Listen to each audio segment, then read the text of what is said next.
Hello. Well, there you go. Now it worked. Hello, everyone. Hello, everybody.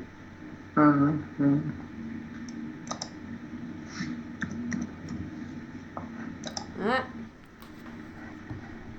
Hopefully people can hear.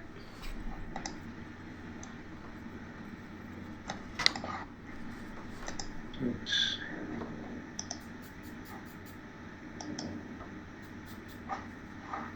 Hey, David.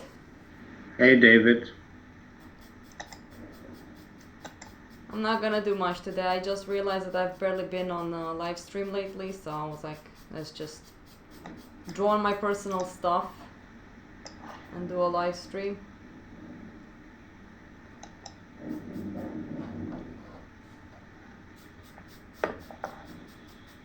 Are you gonna get on chat, Vasil? Vasile. Marian. Yeah. Are you gonna get on YouTube because David is there? Yeah, I am on YouTube. I just checked to see if I can hear myself properly and everything. Aha, okay. So Hello, Arif. Hey, Arif. So how is everyone? Living life, getting old?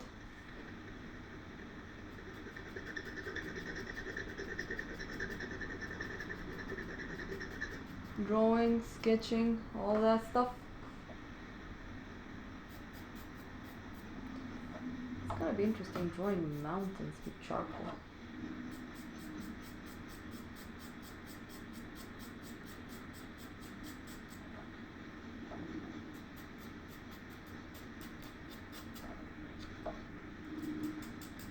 This is the tail of the horse, if people are wondering. Mad kids? Huh. Oh, we have a Classy Bathrobe on Twitch, by the way. Hello, Classy Bath. It's gonna be a bit boring today, Classy Bathrobe. Yeah. Oh, David, a good friend of mine, William, has been looking for a very nice workplace in Stockholm, and Stockholm is quite hard, but somehow he managed to find this little work station on this island. Was basically a former military base, and they're changing it into like this art area where you can go. There's also a hotel, as I saw. Well, it is actually one there. And they wanted to make offices for like business, but it is quite hard to reach that place every day. Not a lot of people want to do that. But when I saw how tall the ceilings were and how cozy it is to just be there and draw, I pretty much came to the conclusion that I need to take it as workstation area. The rent is pretty okay. It's like, what was it? 1,000. 1,000 crowns? Was it 1,200? The one I'm getting. I think don't know. Okay. I don't know. Oh, hey, Coffee Cat.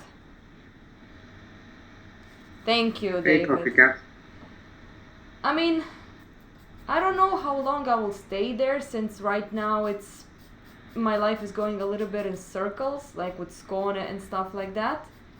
But so far I'm not going anywhere from Stockholm, and I'm tired to not be able to paint. So me and Marian, we're gonna figure out when to do the live stream and when to paint. He will join me sometimes there as well to paint with me while he's working as well. So yeah, I don't know. We'll see. I will let you guys know. But I'm gonna leave on the 7th to England to go to a festival, art festival. And after the 12th, I need to book rent a car, one of those big vans. Thank God I can drive them. And move somehow. So after you come from England, you're gonna move? Yeah, I can't do it. I mean, I'm going on the 7th this week on Friday, so I really don't have time for that. William is Oh, gonna.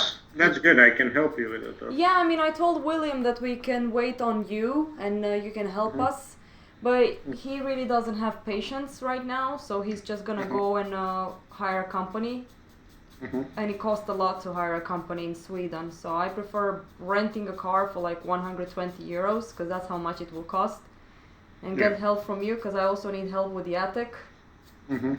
Since Hendrik is working, he really doesn't have time. Yeah. Yeah, We can do it. thank you.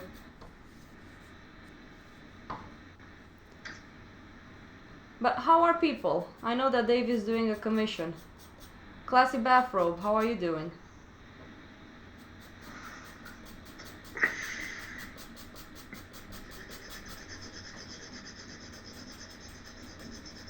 I mean, I'm doing a commission as well.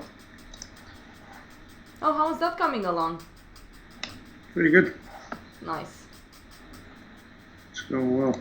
You know, I was thinking about it. I was like, I really want Marian to get a lot of commission just so he can do live stream with me, so he doesn't need to go to work. Yeah, that would be cool. I was just, this was the first thing I was thinking about. If I was rich, I would have paid you a salary just so you can do the live streams with me because it's more fun than being alone. Well, alone. I was doing an animation study last week, but I got tired of doing it. Such a classy guy, this classy bathrobe. Oh, it's Christmas kind of there. Cool. Alright.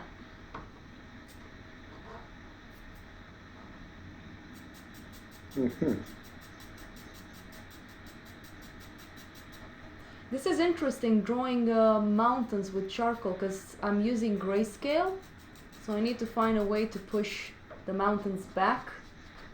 It's gonna be interesting. I've never done this before. But I need to look at that reference I have of the tail for the horse. Oh my god. I think the further away they are, the values should be as I mean like lighter as possible and more Yeah. compressed. Good to Like know. 2 values or 3 value systems.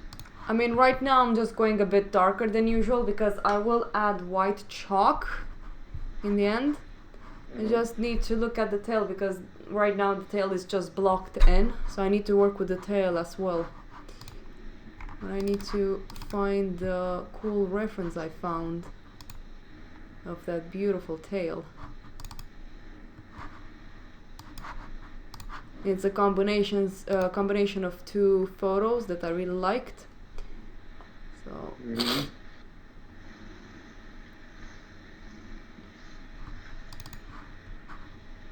there's one.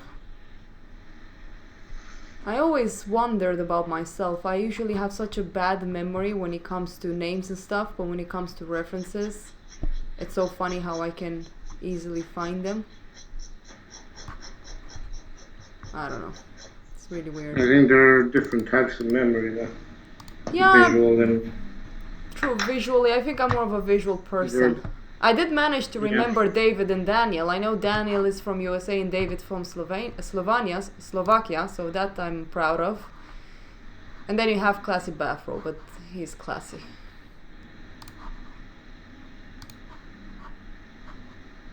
Okay, I had to flip this image because I forgot to do that. Ha ha ha.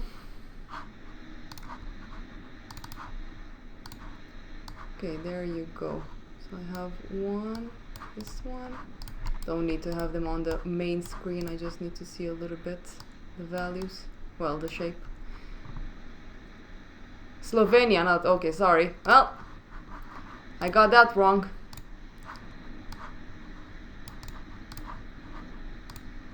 Sorry, David. Okay, cool. Let's continue. So I need to see how I can work with the mountains and still have a sense of perspective and volume in this.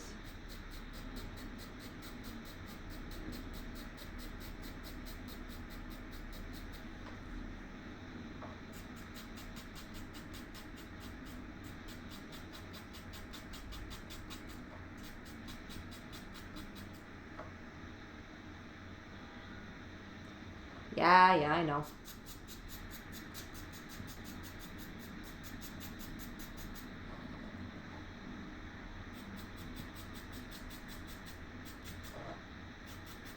One thing I really like about charcoal, Marian, you have that ability with pencil. I've noticed that about your work. You kind of know how to keep it simple with pencil. When I do pencil, I get very detailed. When I do charcoal, I'm just very more painterly and loose. Yeah, I've noticed that with your work. You get like really, really insanely detailed with pencil. I mean, I'm not like Miles, but it is more detailed for me than Yeah. But I mean, you're pretty close to that place, though. In terms of like level of detail. Yeah.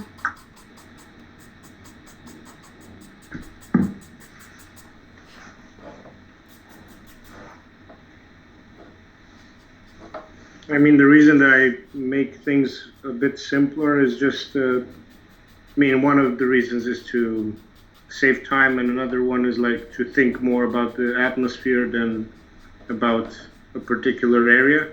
Yeah. Because then I end up like having too much detail everywhere. And I had that problem before. Yeah, I remember that. Yeah. I mean, when I was working with pencil, I was still trying to have like simple, complex, simple, complex.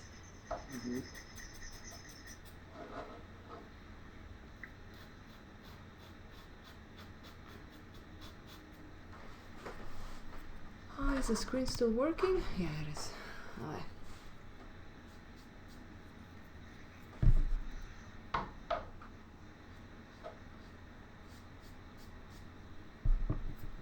I'm gonna make the tail a little bit like in fog, kinda, at the end of the edges.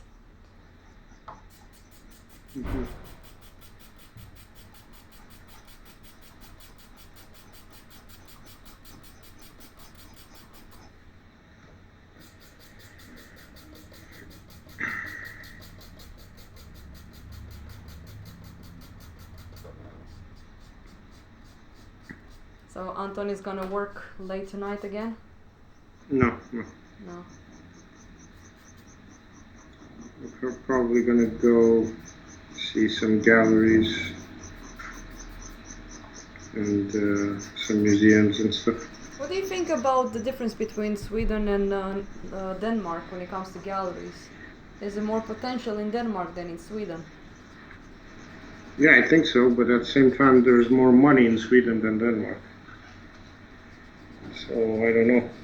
It's kind of like if you manage to make a case, like make an argument, more like a public argument, and convince, Swedish people, wealthy people, to invest in what we do, I think there's more potential there than it is in Denmark.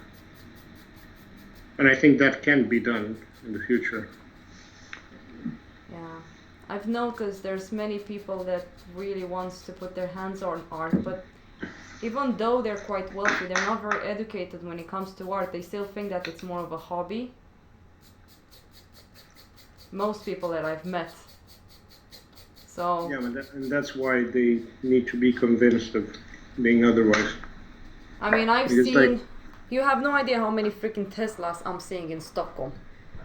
I mean, I Yeah. have a friend that just bought a Tesla. It's not like that, but people that are very good in business. And then I see them going out buying bags that are like $3,000 to $5,000. And when I say, hey, yeah, this piece of work, it's 1,000 euros, and they go like, oh, it's so expensive. Isn't this a hobby of yours? No, but I mean, if you put the price before the story, it's always going to go that way. So you have to like make them fall in love with it before you give them the price. Yeah, I guess. Because after that, the price is going to be nothing to them. I guess. I mean, And the I'm a story very. always sells. You know that I'm pretty bad at selling myself. I wish I can just give my stuff to people that really are worth it, but Yeah, I'm that's changing quite a lot lately when it comes to value and my work. yeah. But yes, David, we're looking for galleries. Yeah. I've applied around in like New York and stuff like that. It's really hard. I got answers and then no answers after weeks. I haven't got answers back. So I mean, it's not like they don't work with people, but they are really busy. They're so spammed by people, I think, that they don't really have time. And I wonder sometimes if you need to be good or just very popular for them to work with you. I have no idea. I doubt that. I have a friend that's not very popular on Instagram but got into a gallery that I wanted to get into. So It might be because of like the rule of first, because he was before you, and it might be because these galleries have a certain number of places where they can exhibit your work. yeah. And I think that's one of the reasons that they asked you for like how big are your drawings and stuff, to try to figure out if they can fit them in or not. So I think that's like still being discussed between them, because I mean you have to think about those things as well, and also about the already represented artists that they have. You know, they already have some artists that they represent, and it's kind of like they need to decide which is going to go in, which is not, how many works per person. Yeah. Like, it's going to be 2, is it going to be 1? Because they need to fit that in that space and not make it too clogged, like too full or anything. Oh well, I was at the point I was really judgmental of my work. I was like, maybe my work is not good enough. I was like, okay, well, fuck this shit. I don't think then. it has anything to do with that, because if that would have been the case, they would have gotten you a response like that from the beginning, you know? Like, No, yeah. okay, you're good, but maybe in the future, because now we're whatever. Yeah. Or they could just have not responded at all, you know? Yeah. No, it's tricky, but I mean, what I was told about these galleries, about this gallery that I applied to, they're super busy. So I'm like, Yeah. okay.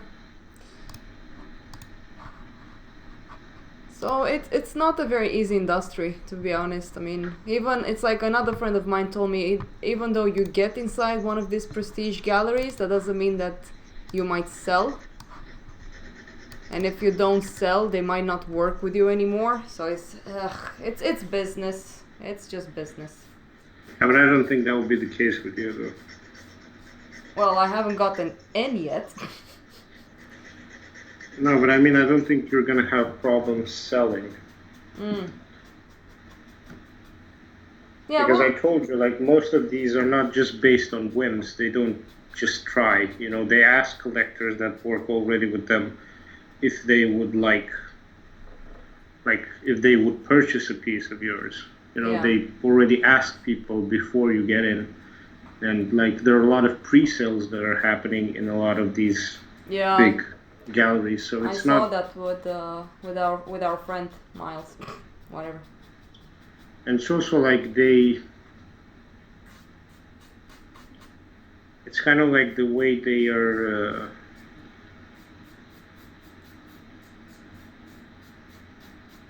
I don't know how to put this in English. Zi în română, poate pot să traduc eu.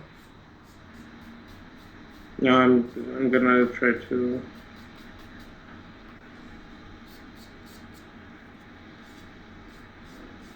It's also like their role to sell it, actually. Like, the more they sell, the better the commission. So it's like they are looking only for artists that they can sell. And for example, in the case of this gallery, they have a specific clientele, and I think what you do fits those tastes, you know? Yeah, I guess. Because it's kind of like, if they would have a different kind of clientele, then I would say, okay, Theo, it's a bit risky to sell through or to apply to this gallery or anything. Hello, Georgiana. Uh-oh. Georgiana is online. Mm-hmm. Yeah, well, let's see what happens. For now, I'm just gonna continue and do my work and work on the print screens, which I find really hard to work on, to be honest, the print screens. It's so hard for me to get the damn colors in Photoshop correctly. It's really frustrating. I can't stand it.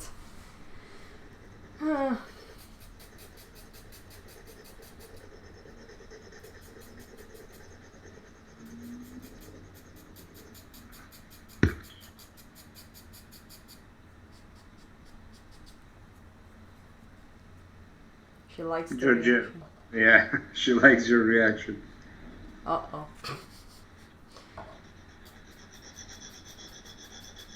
I'm white trash and I'm in trouble. Yes.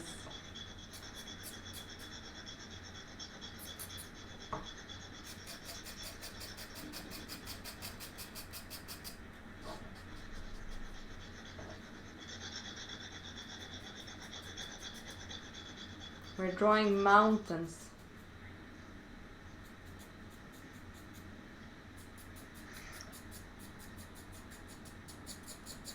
Hello, Daniel. Oh, Daniel! Hey, Daniel!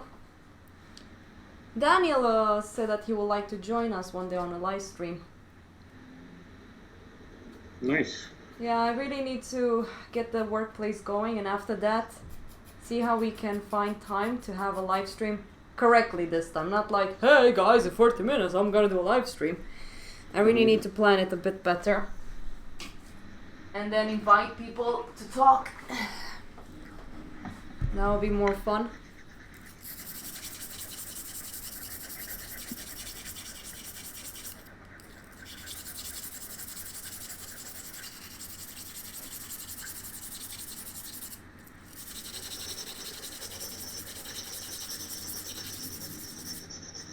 There you go.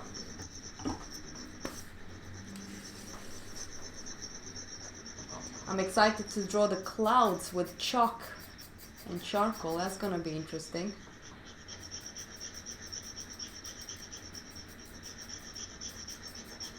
Yeah.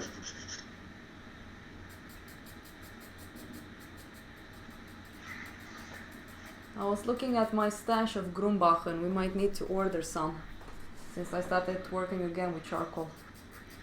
Mm-hmm. I was looking on Amazon as well, but I'm not sure if we should order from Amazon. No, not a good idea. No? Yeah. And also Khaled wants some, so we can split the costs. So I think it's Yeah. better if we order from Big Lick Yeah, and we but can split between 3 people. Khalid will get the charcoal when one of us is gonna go to Romania, so he will have to wait a bit. No, I can send it to him. Oh yeah, through- wait, like that. Yeah. Yeah. Yeah. Because it's cheaper to buy it to Sweden than to Romania, because the tax to Romania it's so big. It's much bigger than Sweden. From USA. Yeah.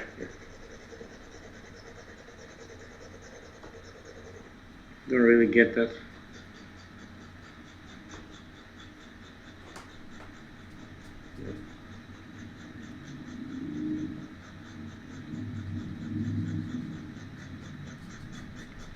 So it is. Hello, Riza. Hey Riza, how's the new job, by the way?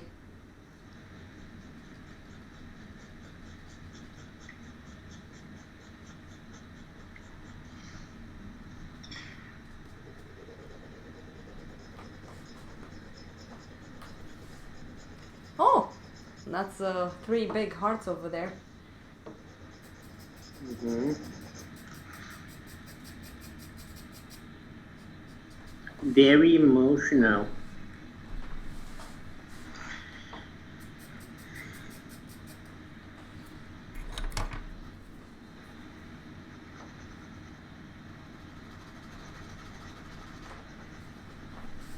Okay, we're gonna add chalk now.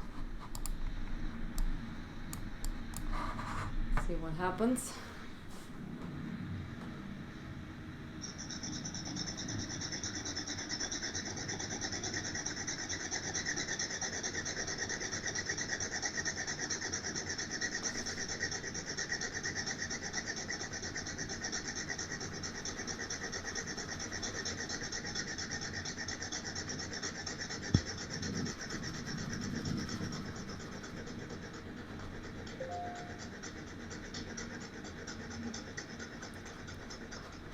I'm wondering if I should put some music on for people.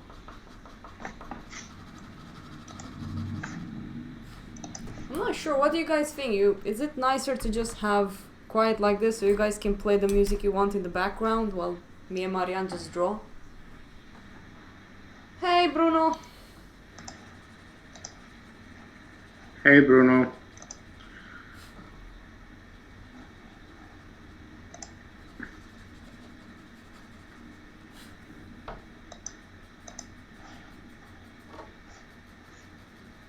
I really wonder if I use the stomp tool like this on the white chalk. When I spray it, I'm really curious if the white's gonna fall off. There you go, Daniel likes to listen to its own. I like this better. Good, then I will keep it like that and you guys can play whatever music you want in the back. I was always wondering about that. So I'm glad to see that people are okay with it.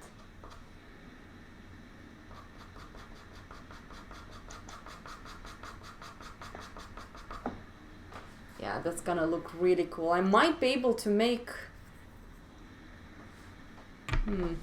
even brighter this one, like really push them in somehow. It's already looking good. If I will darken more the horse anyways, and these values I'm gonna take out even more from them. Use almost paper and maybe a little bit of chalk here and there.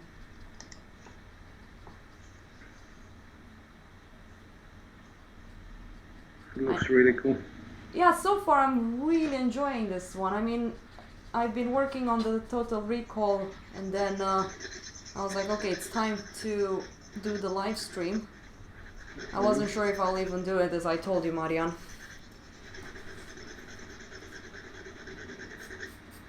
And here we're gonna have the cloud.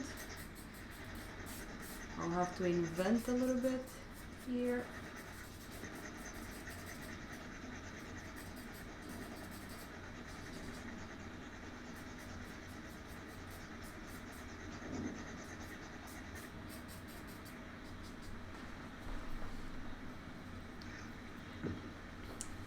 Well, I'm drawing, Marianne is also drawing, and I guess we're just on the screen and people are listening to music while maybe having the live stream on.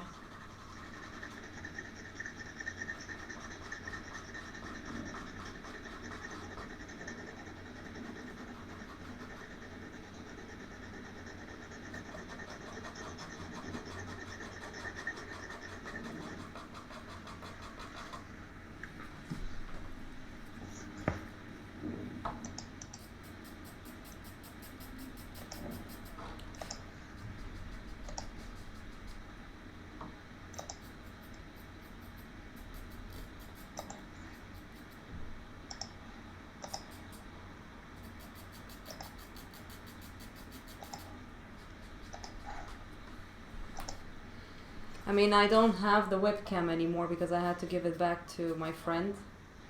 So I have on the list to buy a webcam as well, so you guys can see the whole drawing.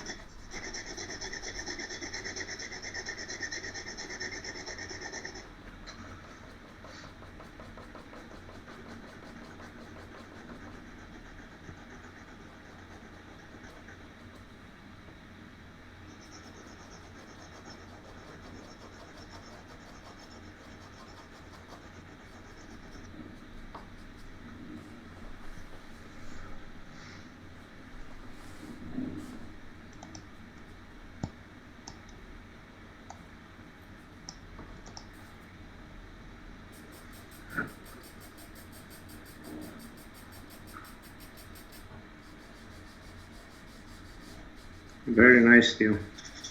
So far, it's gonna look pretty cool, I feel. I just need to be a bit more bold so I can get in the values before I go into details.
really want to know who Classy Bathrobe is, though.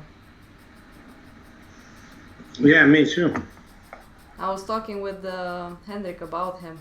I was like, I wonder if it's some guy that I know in real life, or maybe he's just someone that I used to know. I'm so curious. But I don't think he will ever. I like this. I like it like this, but still. I'm from the West Coast, US. Okay, so then I don't know him.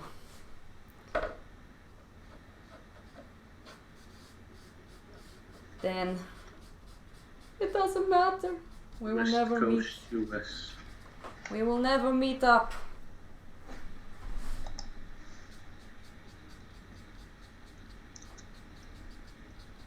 I need to draw on this side a little bit,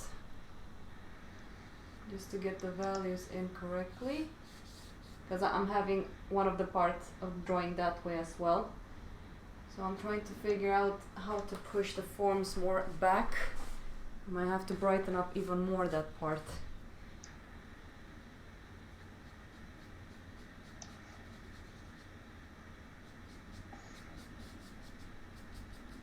No, it's really fun drawing with charcoal like this, to be honest. With pencil, I think I would have been so like, oh, details everywhere. I would have lost this kind of painterly feeling, to be honest. Marianne, when are you gonna arrive in Stockholm, by the way? On the 7th. Yeah, what hour? Maybe you can let Hendrik know. Let me check. Well, you can tell Hendrik, you don't need to say it on live stream. But Is it dangerous if I say it on live stream? who knows, maybe Classy Bathrobe is actually Sweden. He just wants to kill us, but just saying. Maybe he's Then a bring psycho. it on, Classy Bathrobe. I'm ready. Do you ever do landscape drawing outside? Yeah, actually, I used to do that. But not anymore, not as much as I want to. But I think when Marianne comes here, I think me and him we're gonna go out painting a lot, because I think it will be more fun than going alone.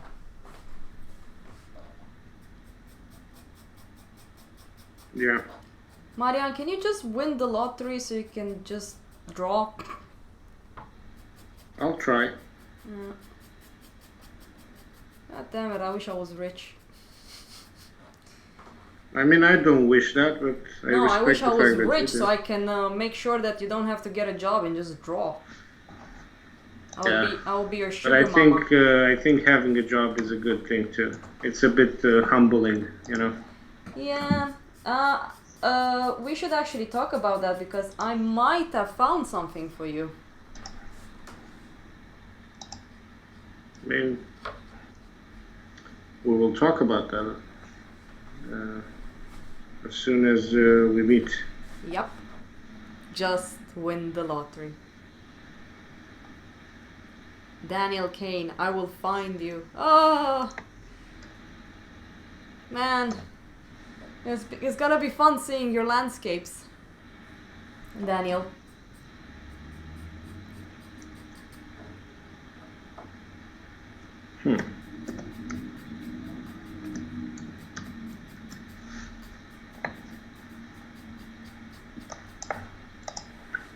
Can't find my ticket. You can't find your ticket. Yeah, on the mail thing. Oh, I found it. Okay. I'll arrive around 9. In the night? Yeah. Ah, then it's not a problem. Yeah.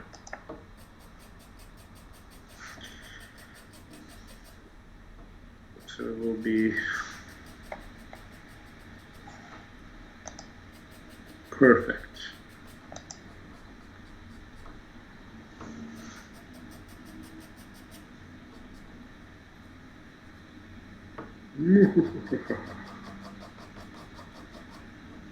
What?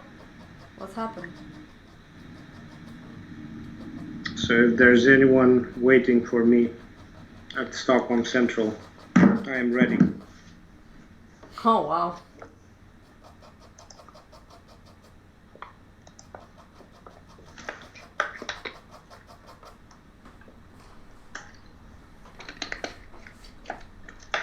Be careful what you wish for. What?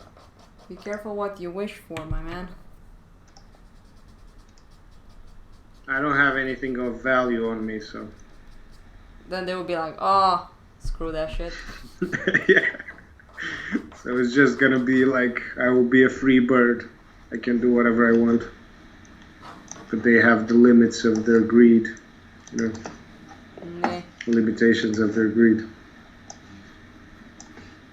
Or maybe, who knows, maybe they're anarchists. They're gonna beat me up just for the sake of it. Just for the fun of it, you know? Just for the thrill. Jesus, Marian. Well, I know that there are that type of people out there. Yeah, I know some. It's not fun to be around them.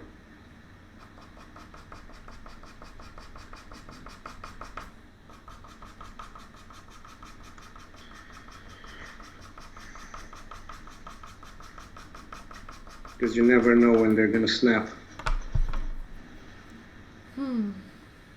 Who can dislike this video? Someone dislike my videos again? Jesus, I wonder who it is.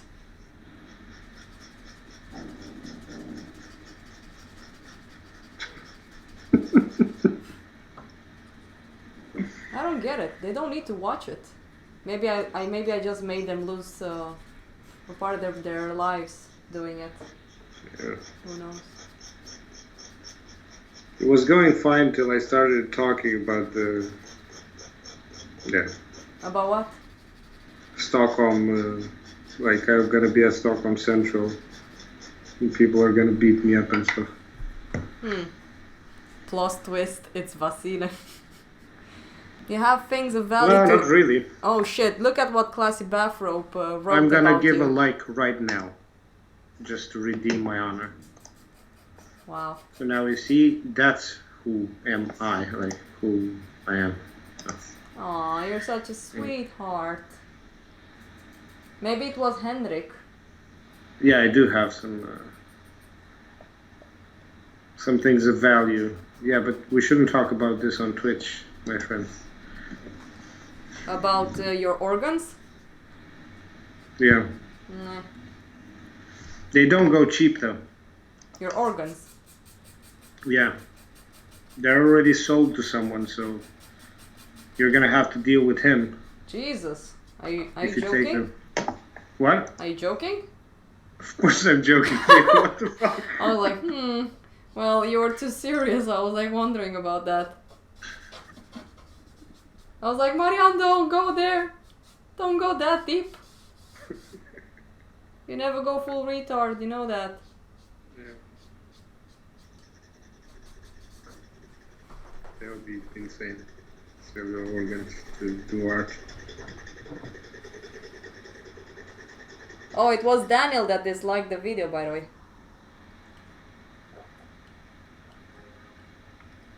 Really? Yeah, look what he wrote in the chat. And I'm a person that takes things very seriously. I don't think it was him though. No, it was him. He's very Then- diabolical. No, but I mean, if it's him, he can prove it by retrieving it. And if we see it disappear, that means that it was him. But maybe he doesn't want to take it away. Maybe he wants No, to. but like just for a little. I only tell the truth. Prove it.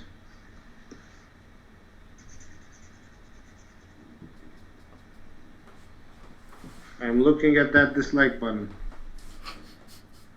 Jesus. You guys.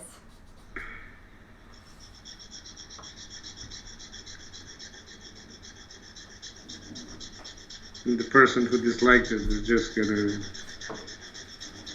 You think he was Romanian or she was Romanian? I don't know. And then they heard your voice and they didn't like it? Because Yeah. I started getting dislikes on my videos when you've joined me. Yeah. So it can be that. Yeah. Before, nobody was disliking my videos because I'm a woman and they don't want to offend me.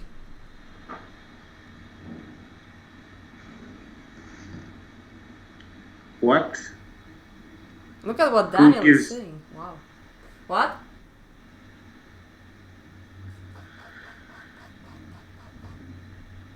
What? Who's giving me nightmares? I don't get it.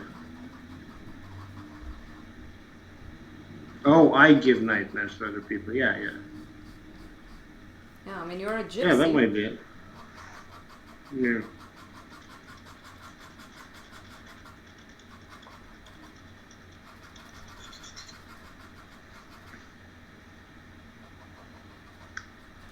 Hello, Photomato. Photomato?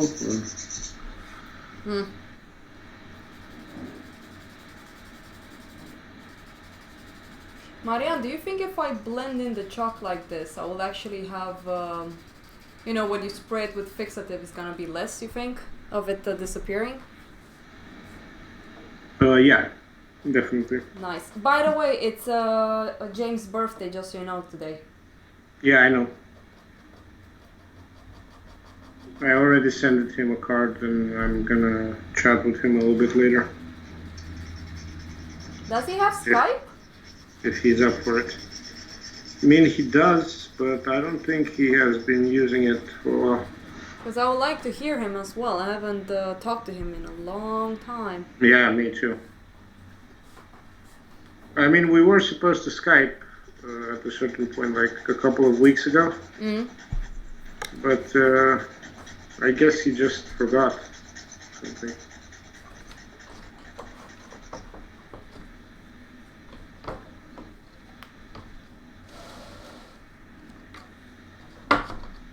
But yeah, regarding the dislike, I think there are more chances for it to become from like my part than from Theo's part. Yeah, he's a very disliked person, Marianne, unfortunately. Unfortunately, I love it. You do? I love the hate, yeah. Damn, son. Pretty good. Yeah. I mean, at a certain point, you have to embrace it or die. If you say so. I'm just.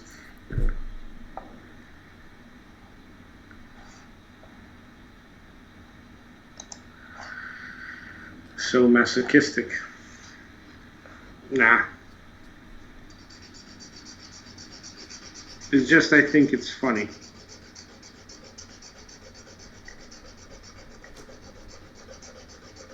What's funny? When people dislike people because of disagreements, I think it's funny. Speak for yourself. I don't think it's funny. I don't like when I get disagreed on. I like to be right all the time. Yeah, but I mean, no one likes it, but from that to like...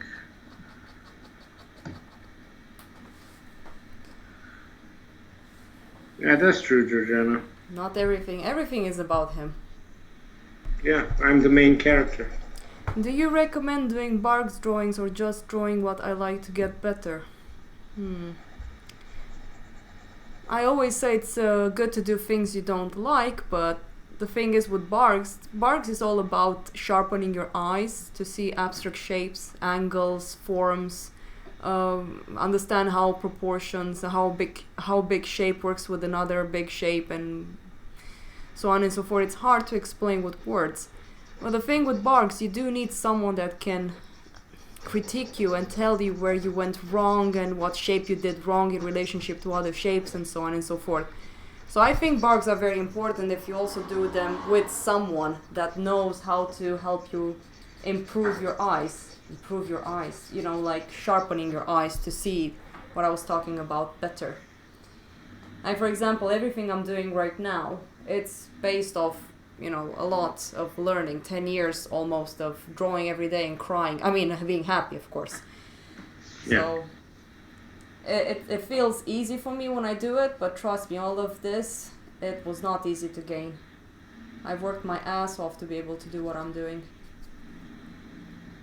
And bards were very important. I had issues doing them because I I felt don't like think it's easy what you're doing right now either. I think it's like easier, yeah, because but I I've don't learned. think it's yeah, but it's still difficult. Like I mean the things that you work on and the things that I work on and the things that most of us work on, they're just you have to understand that if you're choosing to do art, nothing will like it's not going to go easier as you go along. It's just going to go harder and harder, and you will adapt. You know, like you will adapt to different levels of complexity and different levels of difficulty, and you will just learn more. So you'll be able to do more, and you're going to have now and then a time where you're going to not feel very secure about where you're at, but you know you can the only thing that you can do is like try to make a mindset that will just help you learn constantly and not get stuck in any way.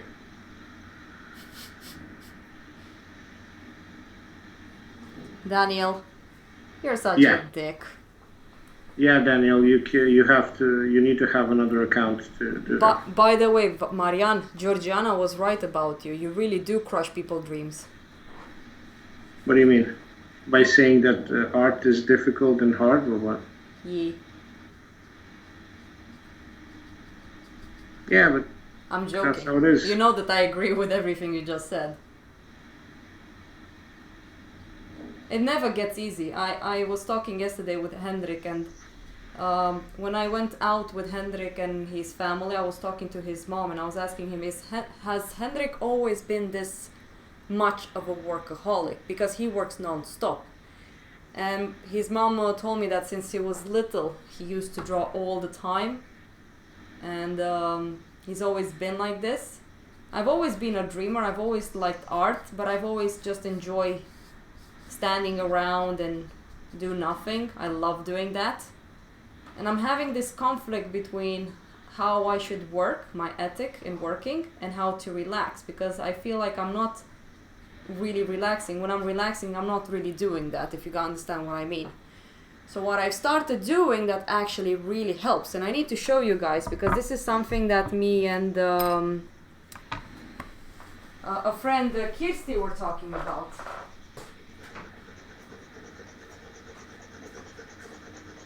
Can't really bring it forward. Whatever.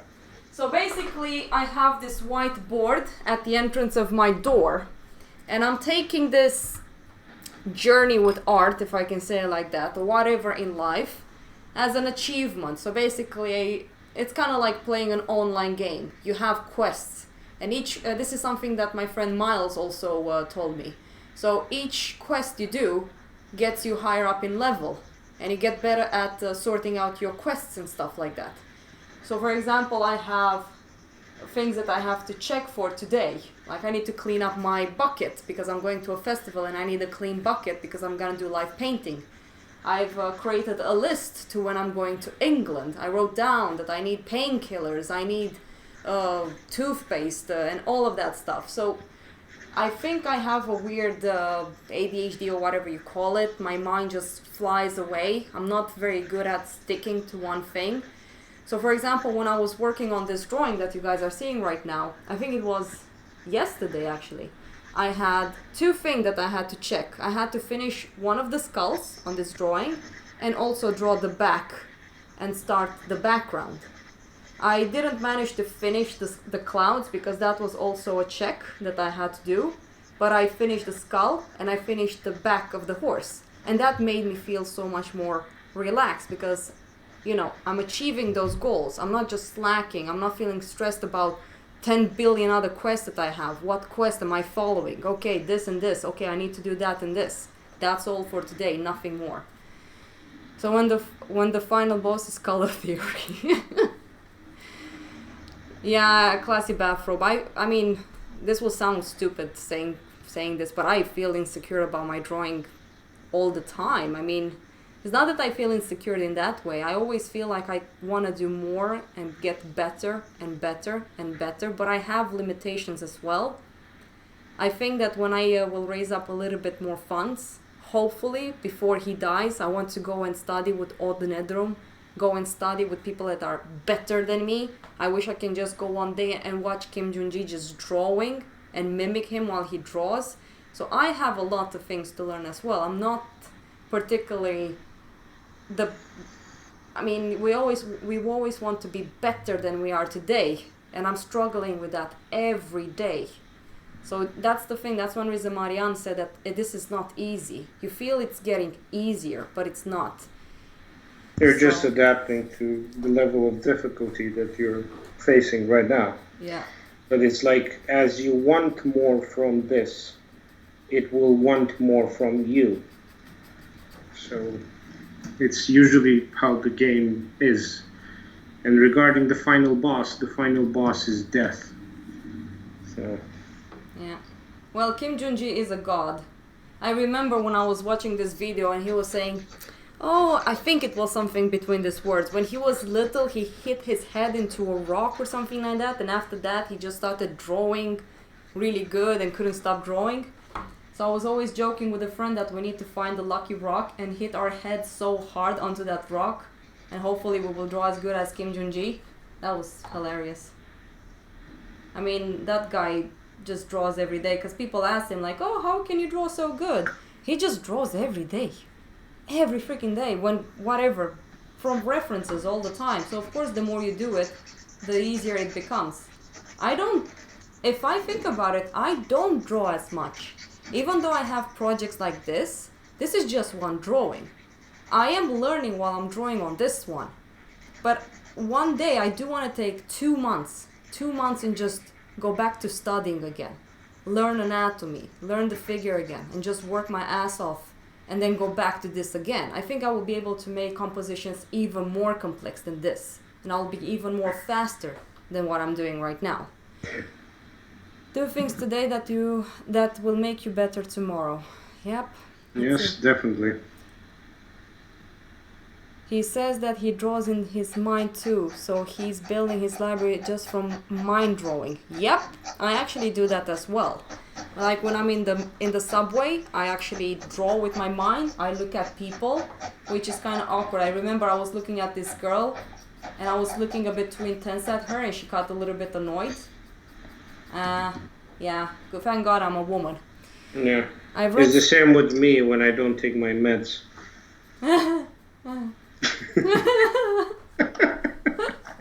Oh, you creeper. I've read somewhere he studies a lot of perspective and thinks a lot with box. Yeah, the way he draws cars. I saw this video on YouTube. He basically thinks in a fish eye cube. So he has the fish eye cube perspective in his head, and then, as I understood, he places the figures within that perspective. Basic that he has. I'm gonna go to the bathroom. Be right back. I don't know, but he's a genius, so I don't know. There are very few people that are as good as he is. I mean, I know some comic book artists that are way better, technically as well, in my opinion, than Kim Jong-ji. But the thing is that Kim Jong-ji has the ability of drawing so complex, even though technically he's not, let's say, the most brilliant artist out there. But when it comes to complexity, he's pretty much top of most artists out there.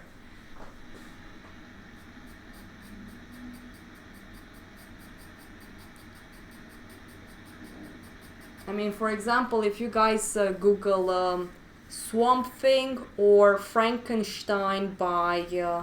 God, what was his name again? I'm so bad at names. Just 1 second, guys. I need to show you.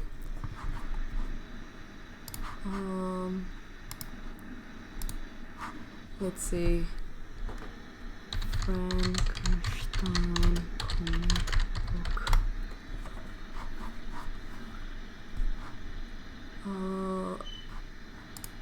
Okay, this is the guy. Bernie Wrightson, that's the guy. I mean, he has some ink drawings, and the way he represents light, that just mind blows me away. This is the guy I'm talking about. Oh, hey Hendrik! What the fuck? Hey, Henrik. I Hey. I was talking about the artist, and Hendrik's like, Bernie Wright son, and I'm like, fuck you, Hendrik. Who's that? Maybe I told you. Maybe Hendrik is the one who pushed the unlike dislike button. Yeah. I think so. I mean, he's a douchebag. I don't think he did it. No. No. He doesn't have the heart. But he might push it right now because I provoked him. Let's see. No, that's an artist that I really, really like. Hendrik told me about him some time ago. And I think the way he uses ink and light, it's amazing. And of course you have another artist, what was his name? Jorge Safino as well. Brilliant artist. Too bad he died so young, unfortunately. I think he was 41. Henrik liked our video. Ew! Thank you, Henrik. Please subscribe and don't forget to donate. Push the donate button. Donate huge amount of money to the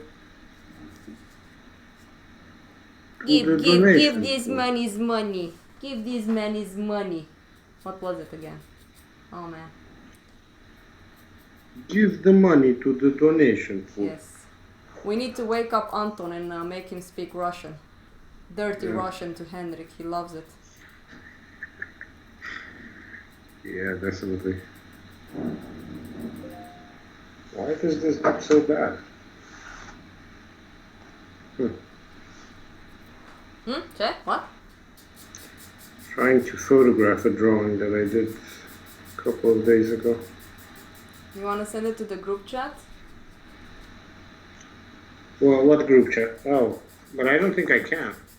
You can't send links or images. I think I might have changed the settings on YouTube chat. I think I managed. Let's see, classy bathrobe. Is there a classical painter you wish you could paint as well as? Oh, what was his name? What was his name? Să-mi bat picioarele iar și am uitat.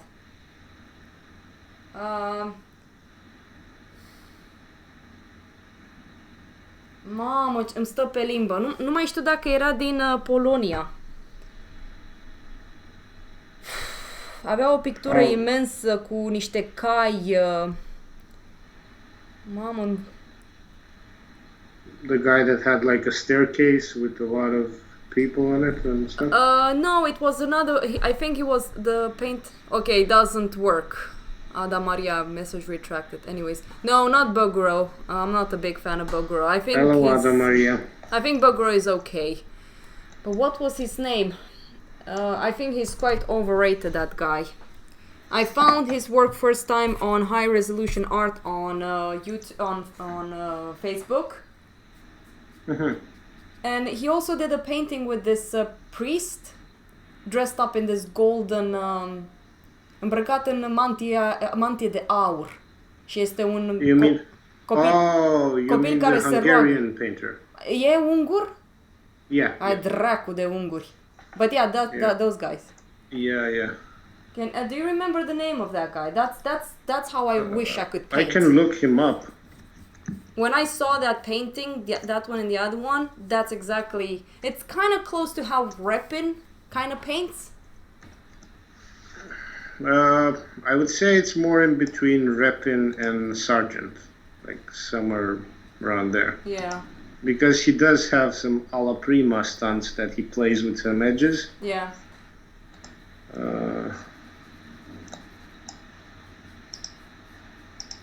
Yeah, I found the painting of his. Let's see, what's his name? No worries, Ada. Klimt is also another god. But what I'm trying to say is that if I would do big compositional paintings and let's say more realistic style, I would want to paint in that way. I think that's my problem with art. I can't stop experimenting. And I think that's one reason I have hard times getting into galleries, because when I show my work, they're all very different from each other. So I need to be more consistent, which is really hard for me, because I really like experimenting. So, yeah.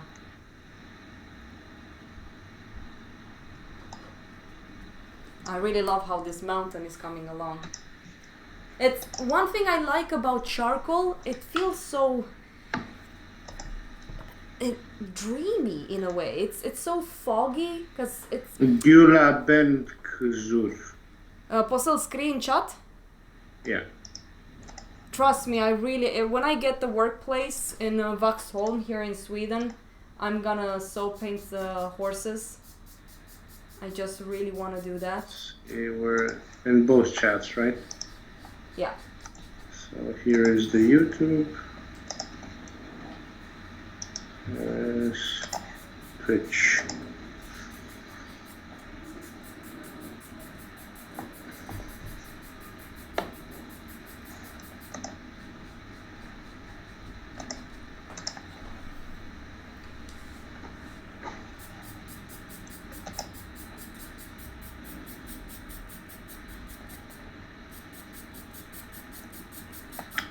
The problem with this guy is like you can't, there are not that many high resolution if you Google him. No. Stai să văd dacă e ăsta. Yeah, it's him. So you're saying you did a master copy of the Pope guy and the priest behind him, right? Da, ăla Yeah. e. Yeah. Da. Yeah, this is the guy. Mamă, I think this, I need to check. Oh, yeah. Oh. Yeah. Dracu de unguri. Talentatul neighbie. Yeah.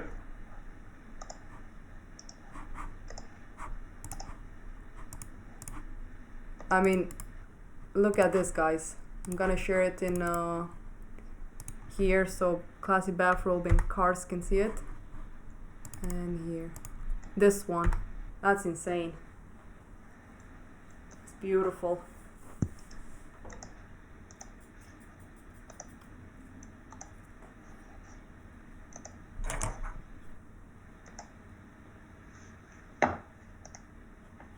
Yeah.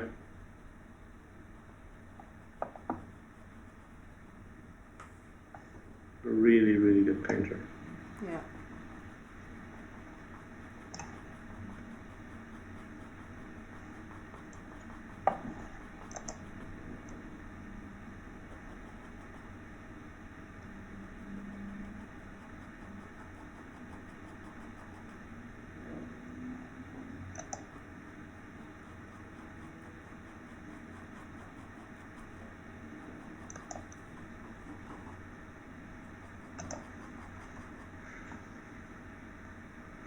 Seems too busy. That's what I like about it, but I mean, I don't think it feels busy in that way. It's very complex, sure, as a composition, but he does have a way of handling complex to simplified shapes. What do you think of Picasso and Dali? Marian, can you answer that? What do I think, or maybe they've asked you? Nah.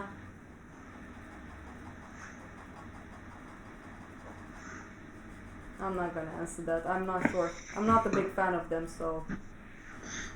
I mean, I'm a big fan of Dali. He's probably like the artist that I identify with most than any other person. It's mainly because I think we deal with the same mental issues, in a way. You're crazy, that's what you mean. And I get more of that from like reading his the journal and also The Secret Life of Salvador Dali than from his work, but I also appreciate some of his work. He was a really good painter in terms of technique, and I also like the visions that he had. But Picasso, I don't know. I don't like the person, I don't like his work, I pretty much don't like anything about him. I think he's a guy that conned his way up into the history of arts very efficiently, So we have to give him that, but that's about it. I don't think there's any value to that.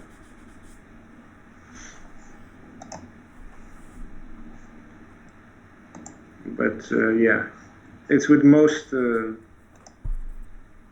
I don't know, early avant-garde artists that have almost like a cult following. That's something Like people don't really know what they like about them. It's more like they identify with the culture that validated them. I So think it's that's just something a that's very strange thing. important for us to talk about, to be honest. Yeah. Look what Cars wrote on. No, I don't think he knew how to draw realistic either. Because there's a big discrepancy between his academia work and the work that he done before, which I suspect that his father painted on his early paintings, and I don't think they're made by him. And you can look it up by yourself. Like you can go to the museums in Spain as well, and you can pretty much see that there are different hands at work. And also, he has a couple of bark drawings that he called studies from life, which they weren't, you know. So I think there are a lot of flaws in the story of he could draw realistically, but he didn't want to.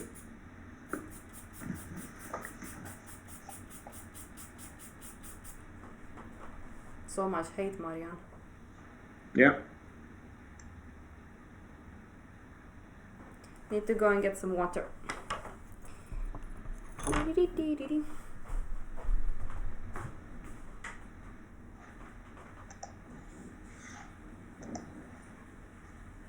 Yeah, I mean, it was the same with me.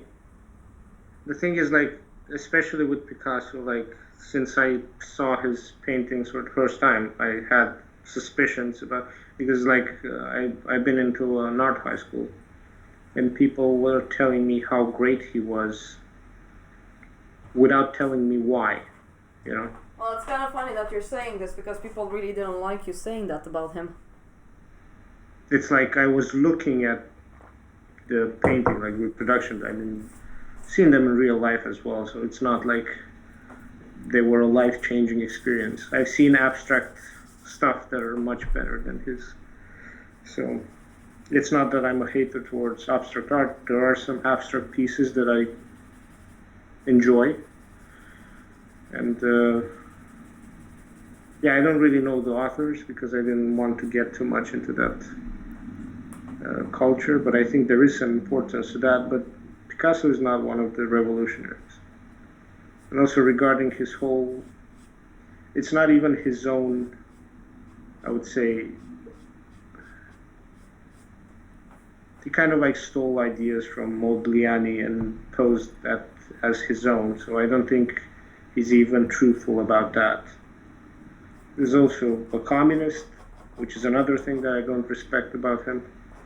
So, yeah, too many things to count.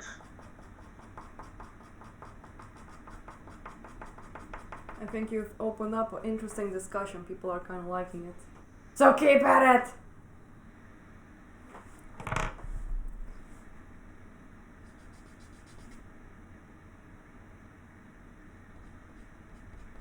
Yeah, but I mean, it's the same with most abstract painters. I think most of them are using different devices or different institutions to become great without having the content for greatness, you know.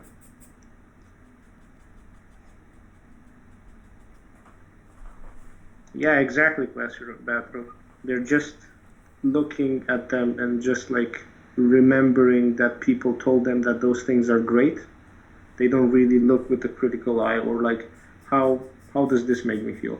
And in some cases, if you have like children that you've told them since these paintings are great, they will look at a painting and just when they become adults, they will look at a painting and they would just like associate how they felt back then. And if they felt good, they would love the painting. If they felt bad, they would hate the painting.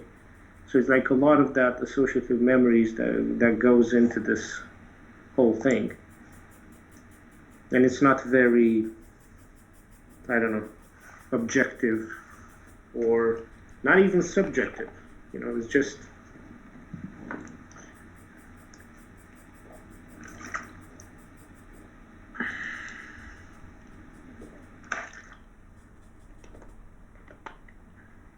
If I think Picasso's success diminishes other artists. No, I mean, I think he started a dangerous trend, and yeah, that might have diminished other artists back then, but I don't think it has. I mean, the effect that he has today on the market is pretty big.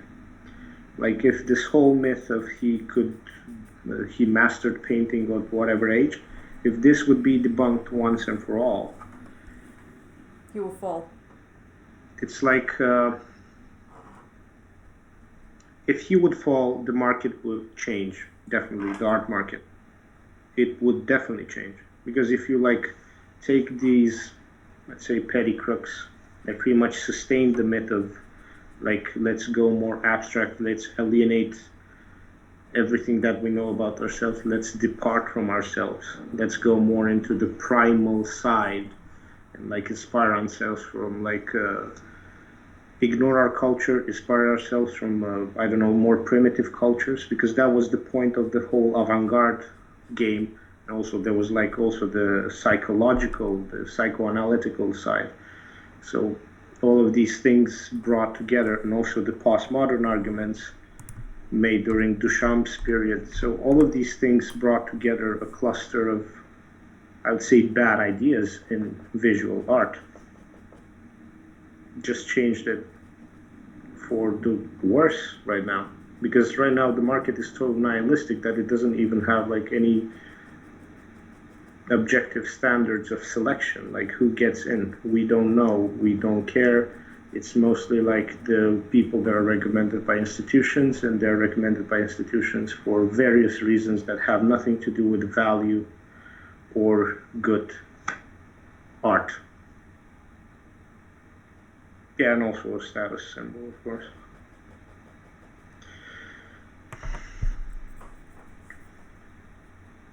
Marianne, just make sure you keep talking.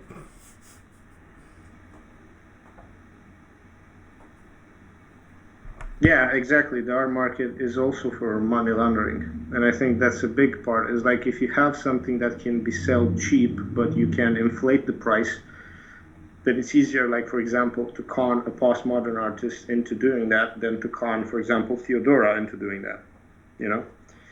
Because it's like Theodora spends, I don't know, 100 hours or 300 hours or 1,000 hours on a piece, right? But then I find one of these guys that spends like 2 hours or 3 hours. I give him $1,000, and then I declare that the piece is worth. I mean, I agree with him that the piece is worth, I don't know, 10,000 or 15,000, and then I donate it to the state. And then what do I get? Tax exemption, and you can do in so many other ways. And it's just like that's for tax evasion, for example.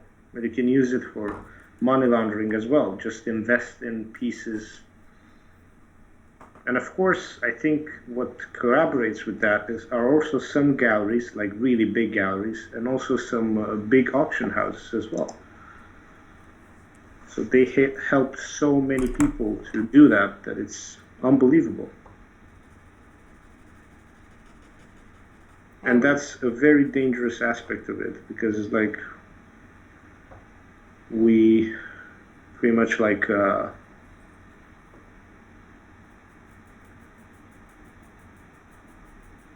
selling our culture. I mean, I wouldn't say selling our culture, but more like getting rid of our culture and replacing it with nothing, pretty much.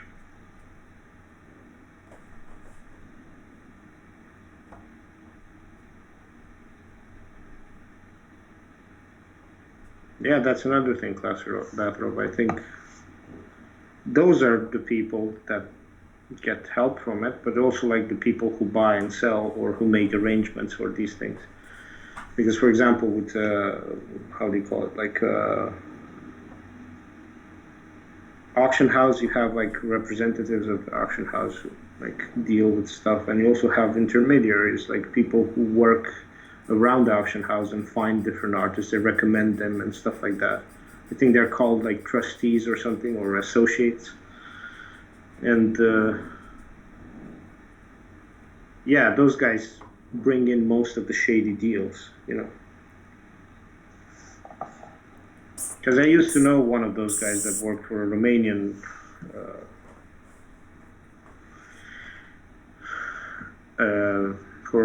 auction house, and I also knew another guy that managed to get into Christie's, and both of them, like, it actually, like, I used to think that there was more corruption in terms of like in on the auction market in Romania, but there was actually a lot more corruption, because the thing is, like, at Christie's the corruption is at a whole nother level. It's over 9,000. Yeah. So it's insane. It's like, but yeah, I'm not gonna get into details because. No, please do. Georgiana wants to know more. No, but it's just like legalities, and it can be traced back to the person. Yeah, but that's perfect. We need to know. Yeah, but this is like public record, YouTube. It's not a good idea to talk about. I mean, I still want to be friends with that person. FBI! Marian, open up the door! And then Anton is like, oh shit! Marian, what the fuck did you do? Yeah. Yeah, but it's just like, the amount of bullshit behind that is just unbelievable. It's bullshit. It's not bullshit. It's reality. Stop saying all of that hatred stuff. Before that, there used to be objective standards. Like, you would know, like, you have a school of, I don't know, history of arts, or a school of intellectuals that would determine what is valuable or not based on objective criteria, you know. Like, right now is just so weird. There are no objective criteria that you can, like, base your arguments upon. It's just like people decide on a whim what is good and what is not, and what is valuable and what is not. And I don't think the market even does that. It's just like the market buys into everything that is being sold by the high authority institutions of art. Stop objectifying us. Hashtag free art. Yeah, if I get brought to court, it will be great. I mean, there has to be a case first, and I don't think there is a case. Because, I mean, these auction houses have been doing lobbying for a long time not to have these things prosecutable. I'm telling you, but Maria, it's that the best might trade change, ever. though. What will change? That might change. I think. You think? Yeah, I think that might change in the future. Because if they don't change their patterns, like if they don't change the way they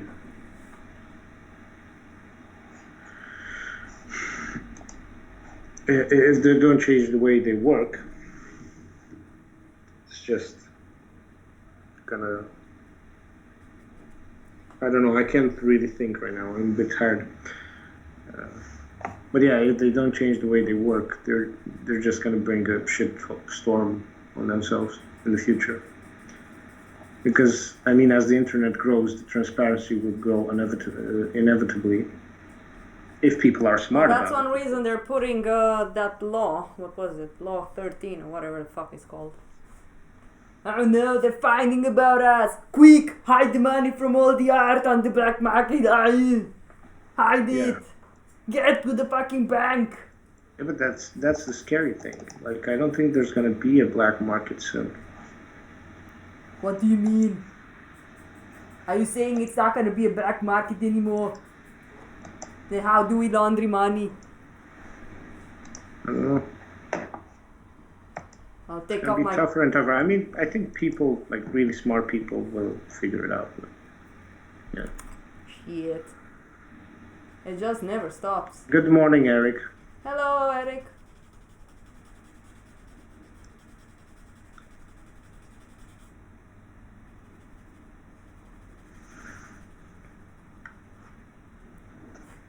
I'm just a hater. Oh, I hater. lay my life away. Jeez. Oh, yeah. Marian is a hater, 'cause he hates everyone. Oh yeah. Yeah. Every day he wakes up and drinks 1 liter of water, wondering when the live stream will happen. Like a friend of mine used to say regarding hate. It's like I don't hate specific races or specific people. I hate everyone so that I don't discriminate. No, you hate everyone equally, don't forget. Yeah, so that I don't discriminate. So sexist. I wish I could give 2 dislikes. Wow, Daniel, what a douchebag. I don't think it's him though. I know it's not him, or maybe he's fooling us. Oops, that was my mouse. Oh, No, shit. it's not him. Oh no, where's my mouse? What the fuck? Oh, there's my mouse. Oh my god. He's just bluffing. Is it still working? Oh shit, my mouse is still working. What did I want it to do? Why did I pick up my mouse?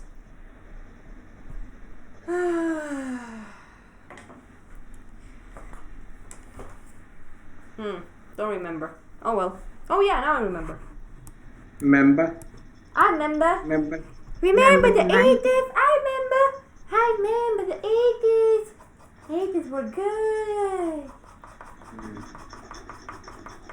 Make America great again. I said this before, I'll say it again. Marianne is right. The black market is wrong. Everything is just wrong. China That was is pretty great. good. That was a pretty good impression. You should listen to Will Sasso. He's the best. Yeah, he's pretty good. I mean, I listened to him. Henrik put it on at some point. Yeah. Brendan is right, the polls are wrong. And I said it again, and I said it again, and I'll say it again. Brendan is right, the polls are wrong. But have you watched This Is Not Happening with Joey Diaz? Like, there are around 4 or 5 episodes. Joey They are Diaz? so good.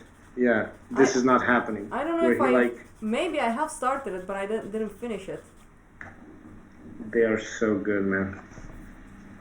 That guy's insane. Has it been 1 hour since we started the live stream? I don't know. Yeah. I don't think so. Whatever. I'll need to move from this part here. I'll still go Or back. yeah, it has been 1 hour and something. 1 hour and 20 minutes or something. Really? Huh. Yeah. God. It's been 1 hour. 1 hour and 20 minutes. Maria, bring me the chocolate. I promise I will do my workout later on. Oh my god, that's the worst impression of Arnold ever. Well, at least Yeah. I'm trying.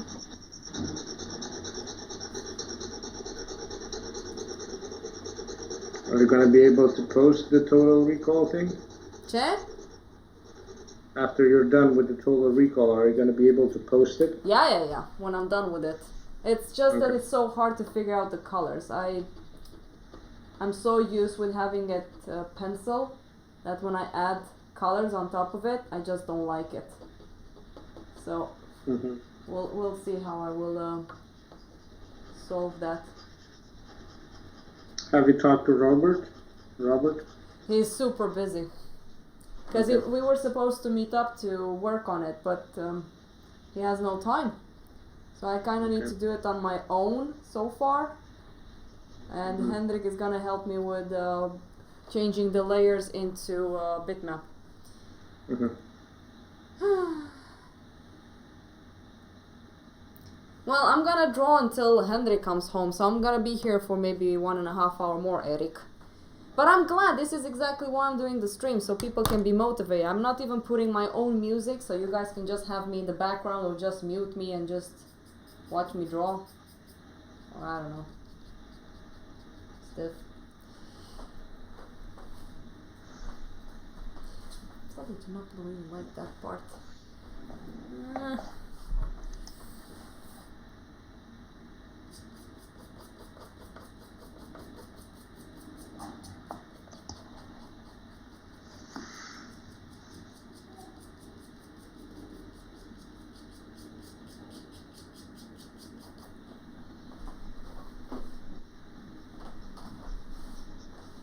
I'm actually standing and backing up, going forward, backing up.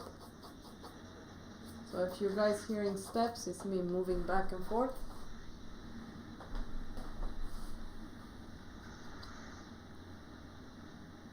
Still feel like I want to do that effect. Let's see.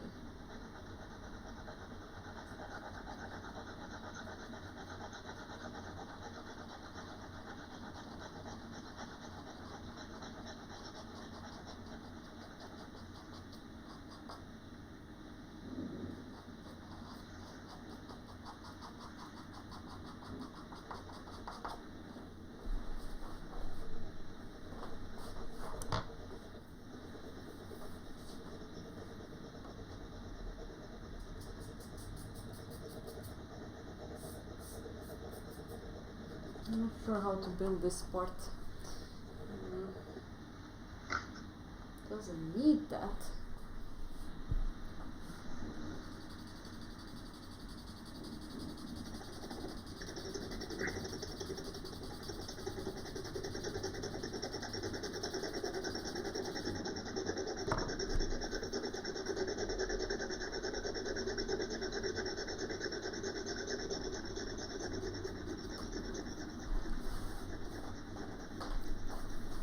Okay, I need to move the camera, guys. So it's gonna get a little bit wobbly.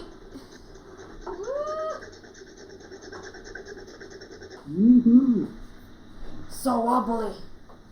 Let's see. Ugly, ugly. Che, what? Wobbly, wobbly. Wobbly, wobbly, wobbly, whoop. Now I need to zoom in, make sure it's sharp.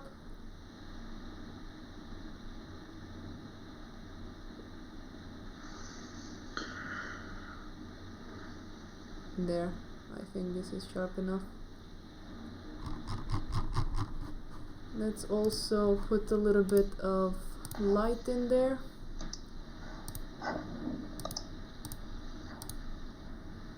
No, that one. You damaged Eric's ears. I damaged it. Oh shit, I'm so sorry. Sorry, I had to do that. So I can be able to draw. I didn't mean to. Now you have to pay for his medical bills. I don't really think I have the money for that. In breaking news, a woman just destroyed the ears of an artist online. What a horrible bitch.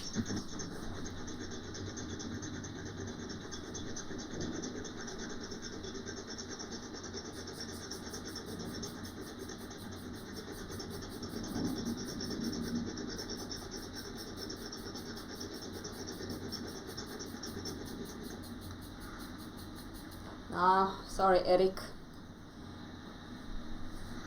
You're the first person that ever got bothered by me moving the easel, the thing for the camera, so that's one reason I wasn't sure if that's gonna be more pain for someone. Like more pain, like someone actually being bothered by it.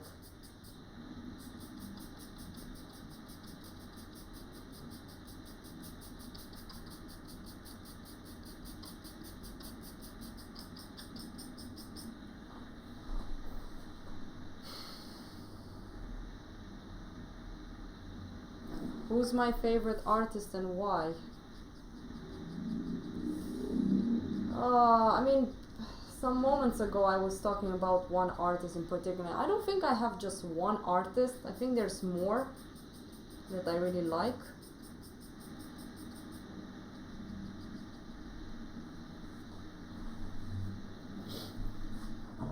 But I forgot the name again. What are you talking about? Like, who are my favorite artists and why? I'm actually thinking how to change the design on that one.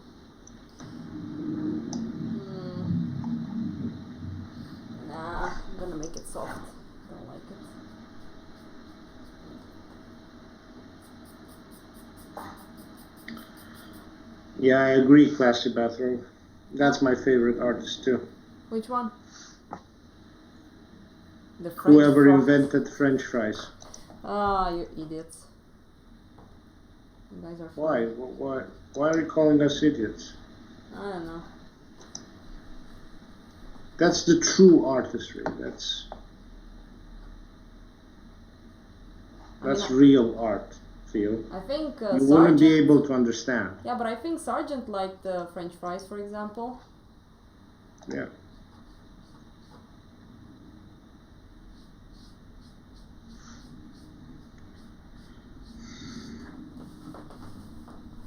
Ooh, I'm gonna make a little lake in the back here. That would be nice. Let's see if that works. I actually am thinking of working on this part a little bit, because I need to combine the Skeletors with, let's see if I can zoom out like this.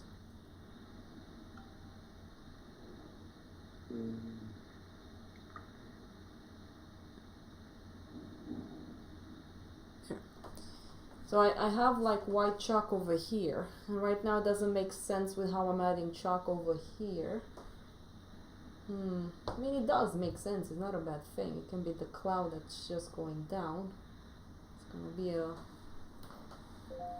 Yeah, see? That reminds me of He-Man. And I walk the the past side and I'm whatever it was.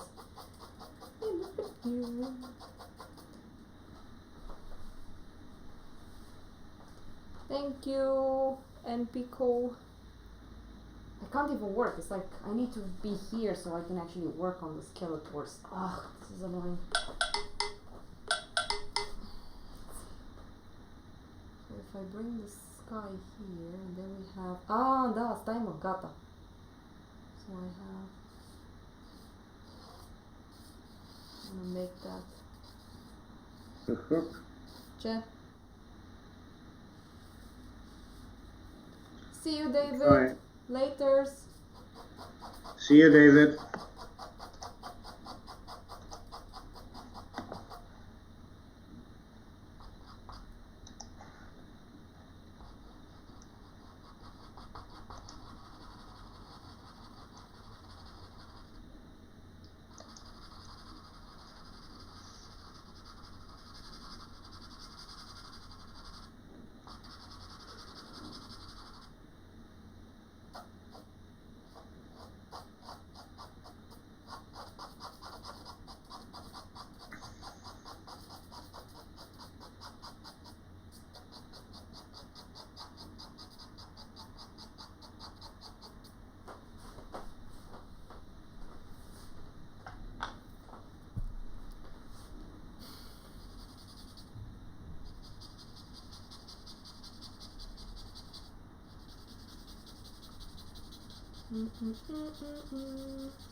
I want to connect the skeletons to her braid as I had it before.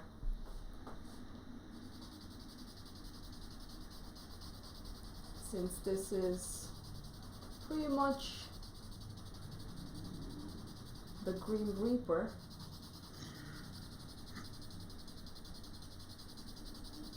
she needs to be connected with it. Yeah, I actually do that, Eric. I do spray it, which is always terrifying when I have to do it.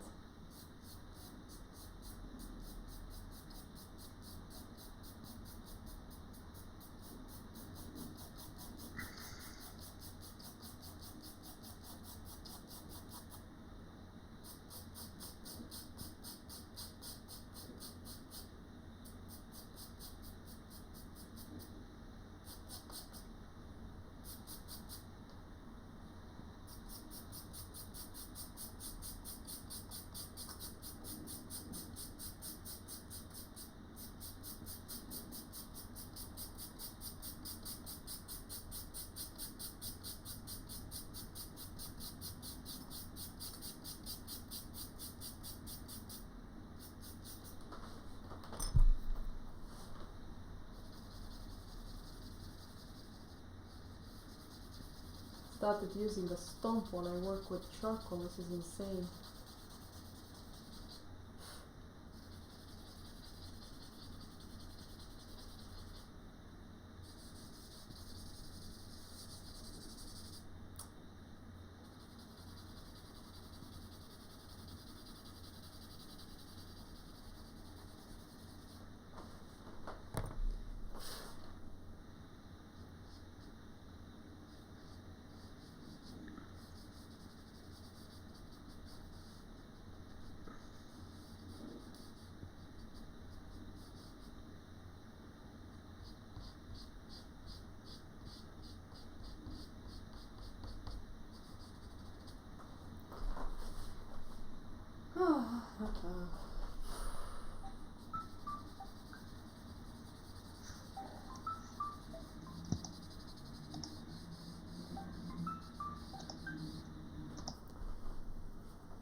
Was the phone call okay?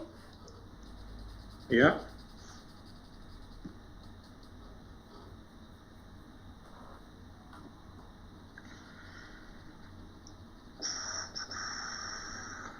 Trying to figure out.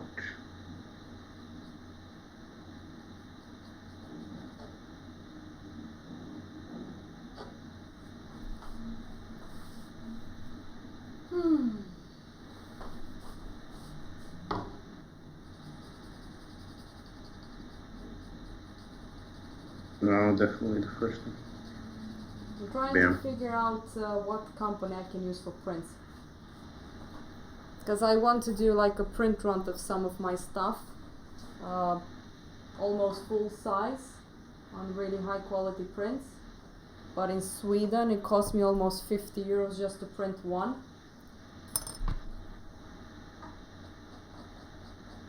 I was thinking of what you just told me, Marianne, to just go to Romania because Sweden is just too expensive.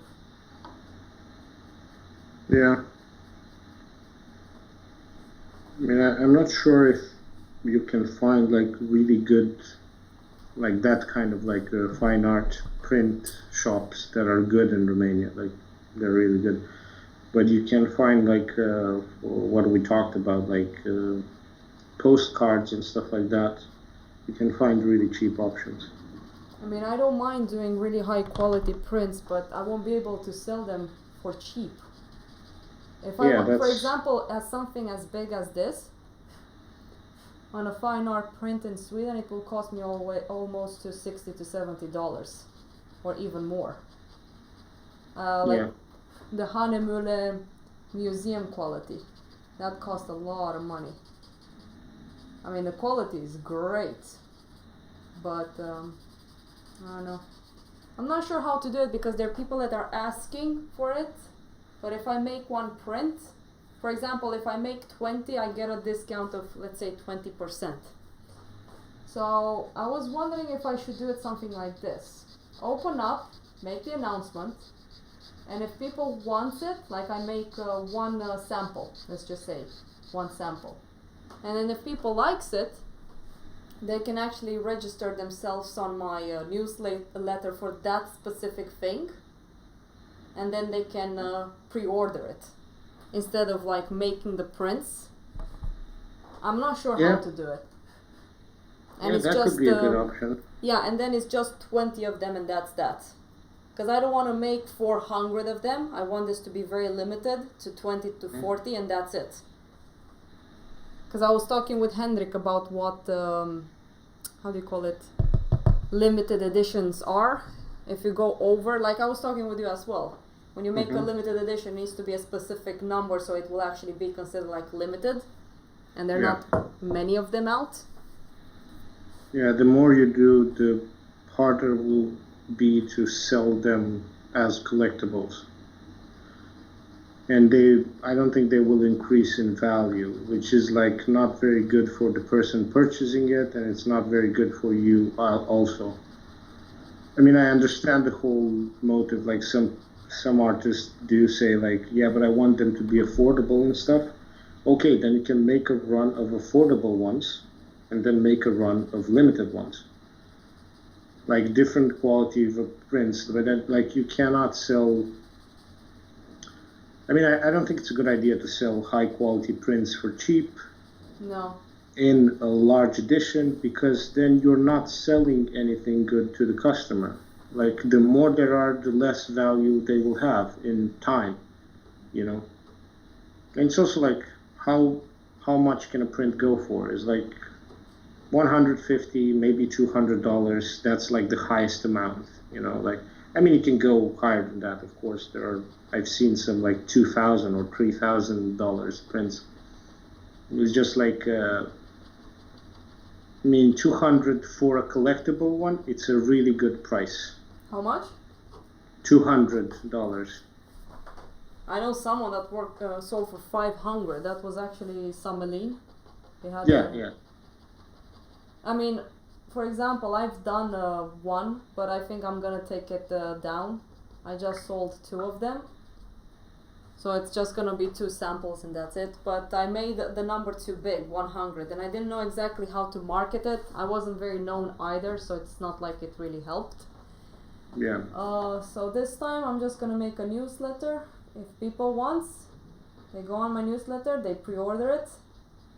It's only 20.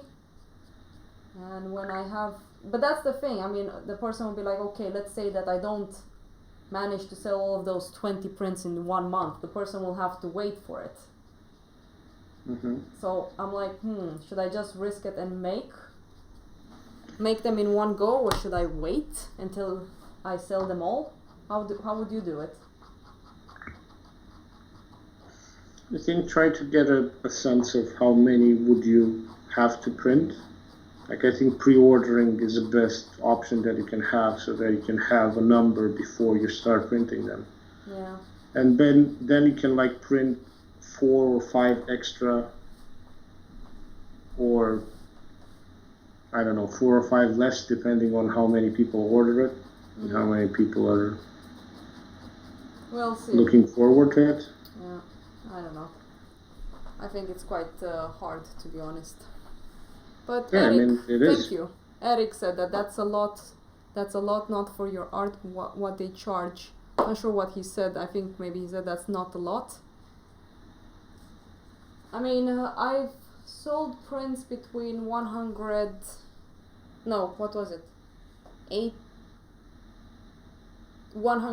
to $120. And they're still up on my site. But I think people wants it bigger. Like as big as the original. But it costs a lot of money to do them. That's the thing. Like this is 50 times 65 centimeters. And I was looking at the prices at the print store. And it was going up to $70 to print them. Yeah, I know they charge me a lot for the prints, but the quality is really high. And I have to spend time with them because it's kind of tricky. I need to ask them to do a bunch of tests. And each test they do is 175 crowns. That's almost 18 euros. So for each test, it's 18 euros. And I had to do 2 tests yesterday for 1 drawing. And the thing is that it depends with who I work, because before it was one woman that I really like. She did an extraordinary job with printing my drawing. And yesterday it was another person that, I don't know, maybe she's not pushing the right buttons, but the quality was a little bit low. So I'm not sure what to believe. Because I'm very, very picky as well. I want the best quality possible. I don't want to accept whatever when it comes to this stuff, because since I'm paying so much money, Yeah, I do definitely. want the best. Yeah.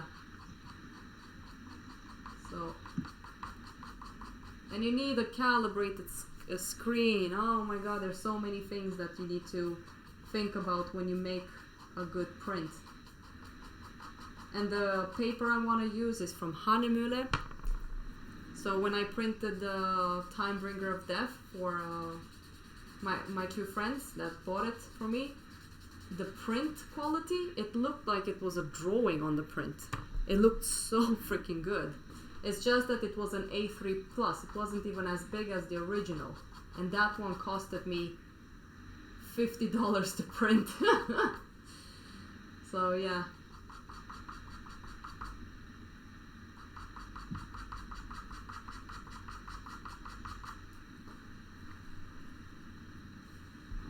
Well, we were talking about galleries before you've joined. It's tricky with galleries as well. It's not they already, I don't know how to even say it again.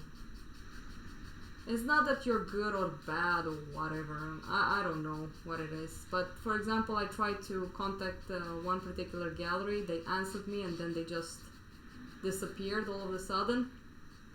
So I don't think that they did it to offend me or anything, but they're so freaking busy with the artists they already represent that they don't really have time for new artists. So it's kind of tricky.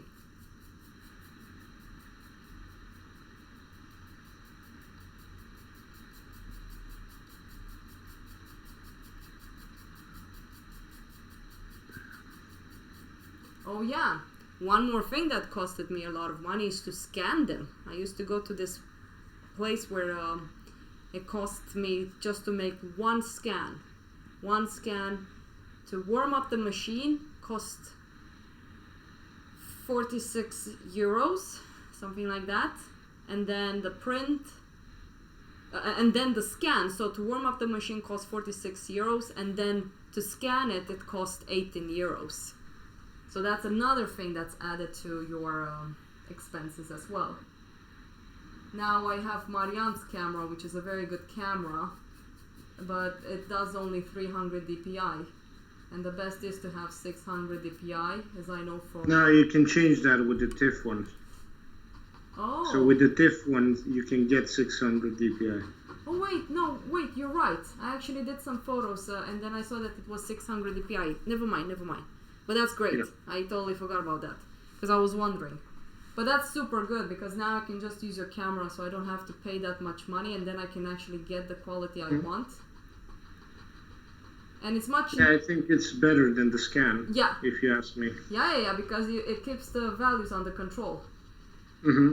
Even if you still have to modify it in Photoshop to get the nice smoothness to it. Mm-hmm. Like for example, when I took a photo after this one with your camera, I had quite high ISO because I really didn't have very good light and stuff like that. But it was pretty nice to see the quality I could get with that one so easily. I'm glad you like it. Yeah, I love it. I love it. I hope you changed the lenses, by the way, when you took the photo. Nope, I did not. Ah. Whoops. No, you changed I was the like lenses wondering why it was a bit skewed. Guys, you will hear a little bit of sound, so watch your ears. 1, 2, 3, 4. Done. Thank you. Okay, what were you saying, Marianne? Yeah. I don't know what I was saying. Yeah, if you want to have not like the problems with the skew, those are some of the problems, but also like the other lens are a bit more luminous because you have like a 1.8 aperture on them. Okay. painting with no light, even though it used the 2.8. But the other one has like, if you zoom in, it's gonna have about 4.5 or 5.6. Yeah. So I think it's better next time to take it with. Yeah, I totally forgot. I'm so sorry. I mean, I could see, and I had to be quite close to the drawing to not get that much. I mean, you don't have to be sorry for me. You should be sorry for yourself in this situation. Yeah. Because, like... Well, it took me a while to understand where it was the K, the shortcut for the K. Okay. Yeah. But since I understand a little bit of how cameras work, I was kind of proud of myself. I was like, I actually understand all of these settings. Yeah. So that was... It's not that difficult.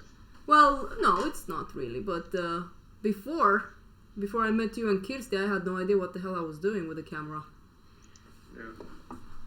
So, that was nice. Let's see. I just posted the drawing on Instagram. Hope it's gonna do well. I'm using the marketing tool a lot on Instagram. It cost me a lot, but totally worth it, I think. Because I'm grabbing onto people that I want.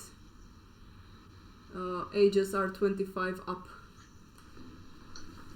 Okay, but all that money spent makes me want to cry. Oh yeah, I spend a lot of money. I mean, I don't go out and buy clothes like some of my friends do. That shows off on Instagram. I find it hilarious. I don't buy that stuff. Sometimes I do. I remember when I went with Sean and I got into the girly state. I was enjoying it so much, just buying clothes. But I can't really afford it. So I have to put money aside for my workstation now because I'm gonna have 2 rents to pay. Yay! So I'm a little bit stressed with that. I just need to work and then I'll be fine. No, it works pretty well promoting in Instagram. Yeah, I think so too.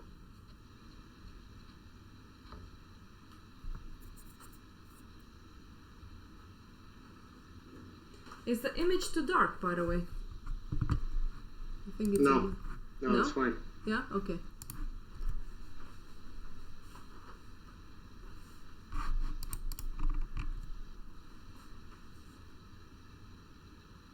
Well, the thing is that since it's a promotional tool that actually reaches real life people, that's what I think the difference between bots and the actual promotional system, because they actually target people that are interested in art and that are also people.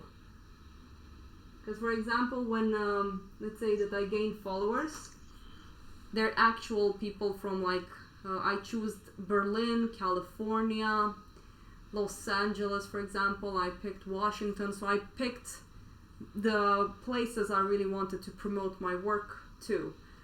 And for example, when a friend of mine, Miles, shared one of my work, I got a lot of followers, whatever, and then they all went down. It just disappeared. And I know that I have heard of bots where they add you and then you add them back, and then that bot basically stops following that person after that person started following you. So this is how some people manage to get a lot of followers, but most of their followers are just presumably bots as well.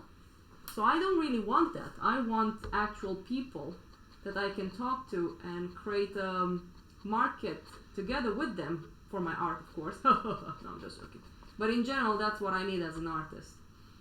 So yeah, I think the tool is really good. So far it's been good, steady. I'm not getting quadrillion likes, that's not what I want. I want to get, again, the right people that wants to help me out.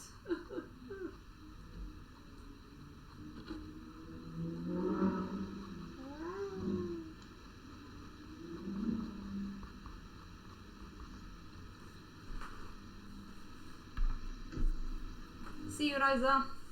See you, Raiza.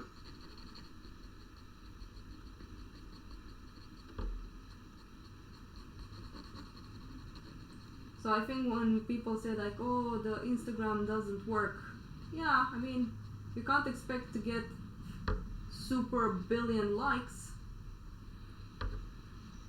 It takes time for this thing to grow because Instagram has become a marketing tool.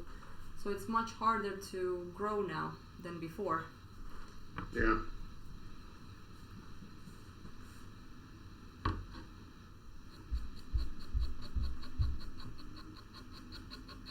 I kind of like this effect I'm getting with my drawing. In the back, it's gonna be a lot of light, and in front, where they're going to, is just darkness. Because I want to show like after death comes a new beginning, which is like the light. I think that's a good touch to the work. So I'm gonna try to brighten it up even more here in the back.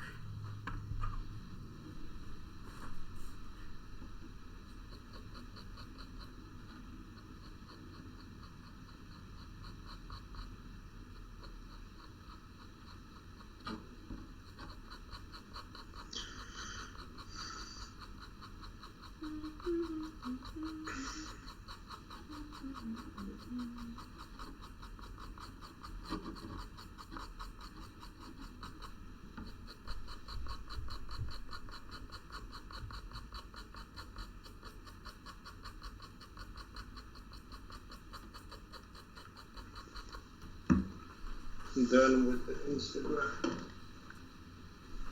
I actually have that ad blocker, like not ad blocker, like that blocking program. Yeah, but I don't use it that much. I just set it up the promotion for this post. Oh, nice. What's the audience that you're trying to reach, by the way? I'm trying different things. Last time I tried like I think it was like Stockholm, Malmo, Copenhagen, and LA and New York, but it didn't work very well with. I mean, it worked very well in Bucharest, but it didn't work very well in the other places. So I'm trying a different tactic, like only target this time LA and New York. Okay. Then see how that's gonna go. Let me know how it goes.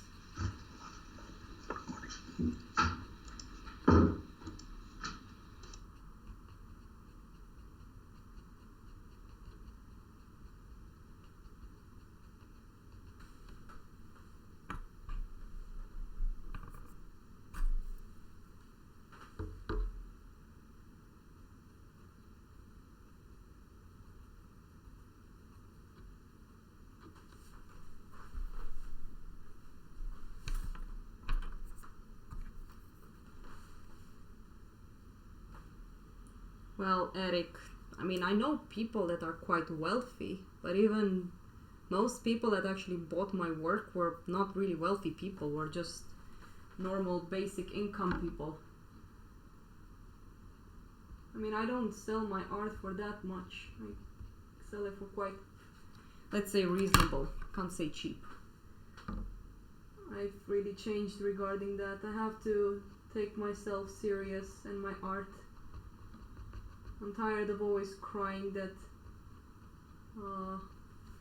not that I don't sell, because I can have the chance of just getting a job and then just do the work I like, but I can survive on doing this by being reasonable and doing other things than what I love.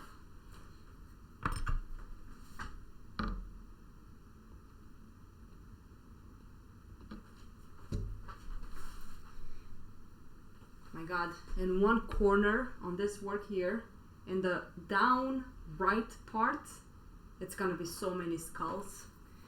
Just gonna draw a lot of skulls on the ground, and the ground is gonna be like this grass that's kind of fallen down from the cold. It's gonna be like snow on top of it.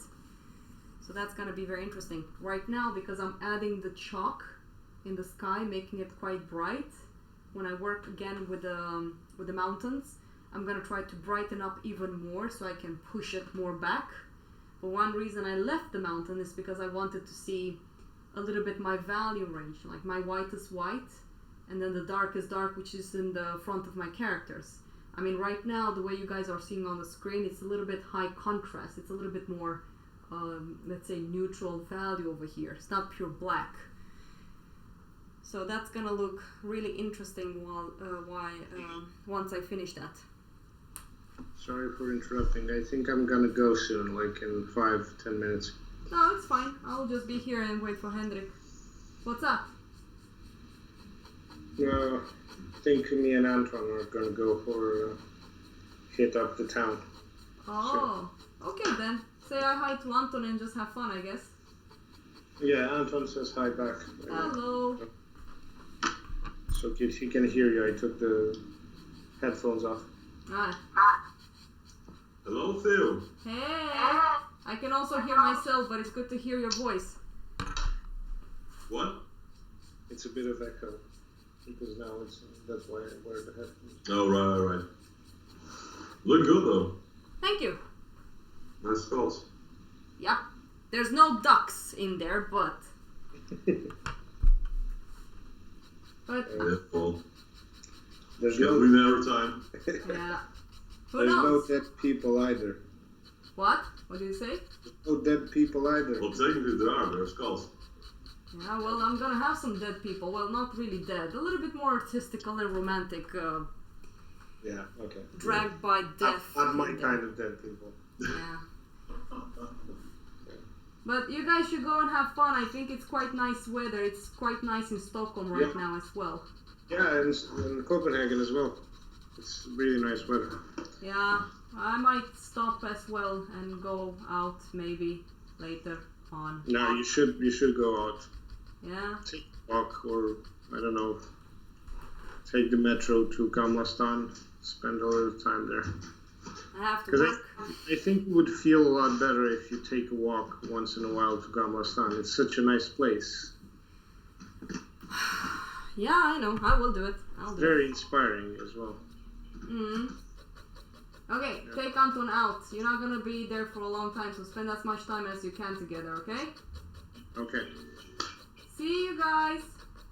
Hey då. Hej då. Bye bye. Ciao, Anton. Bye. Bye bye. Bye.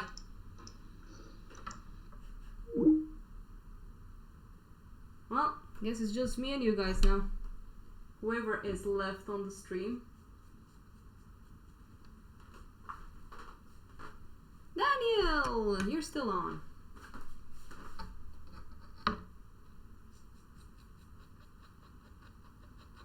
This has been a good stream. I haven't been talking that much. I actually been working quite a lot. That's actually really good.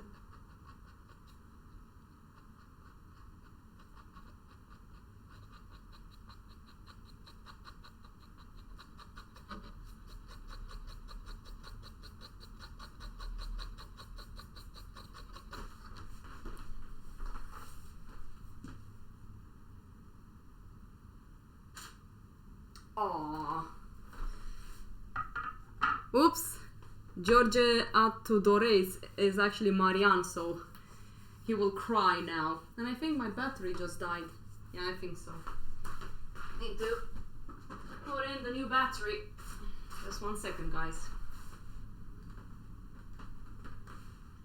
I'm gonna continue a little bit more, and then I'll see you guys after 12, because I'm gonna go to London to a festival. Let's see. So, we're back live again.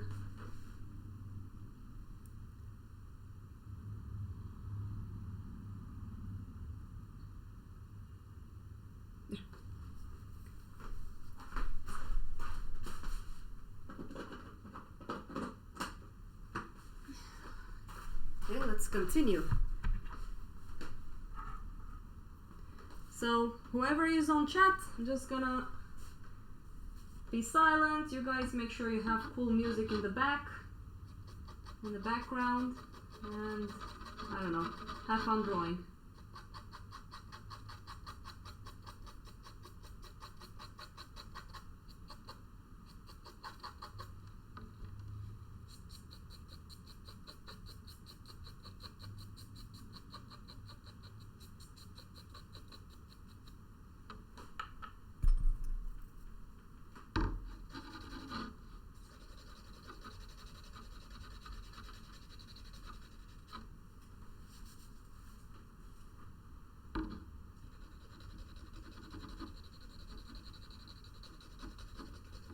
after Henry comes home, I'm gonna leave you guys as well. It's really, really nice outside actually. I just want to draw, to be honest. I don't really want to go out. Okay, try to show you guys how I'm actually doing this. So this is chalk. So after I add the chalk, I just take the stump and because I noticed when I spray the work with fixative, unfortunately somehow chalk is very sensitive, so it kind of falls off. So I try to stomp it in to make sure that it doesn't fall off anymore. There you go.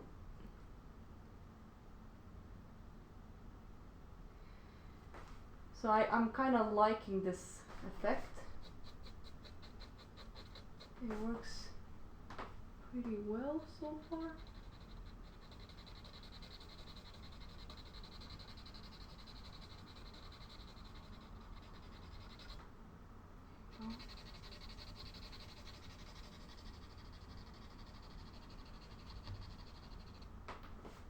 Så.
I hope the screen is not too dark.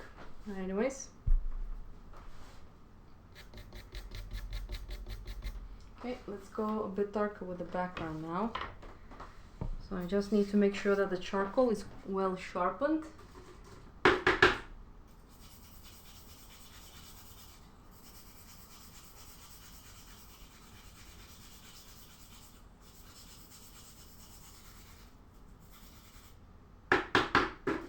Go.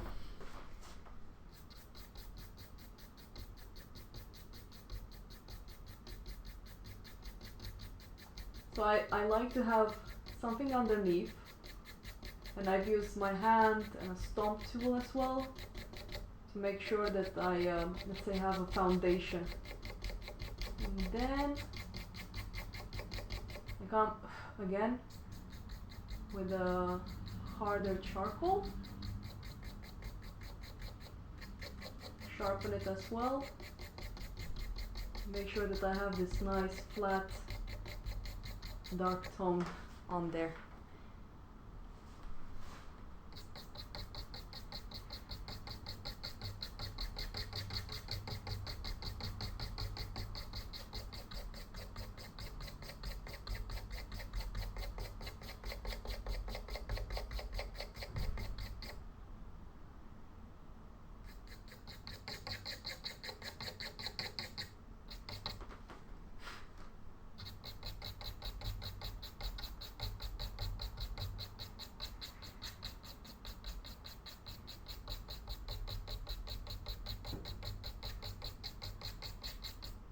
God, my arm hurts.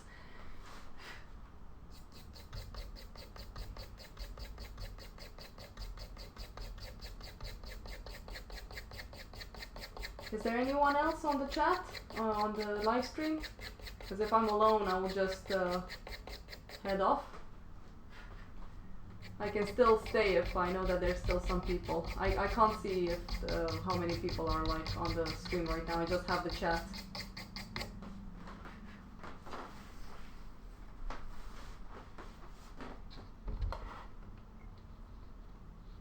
Aww. You can go, classy bathrobe. You're allowed to go.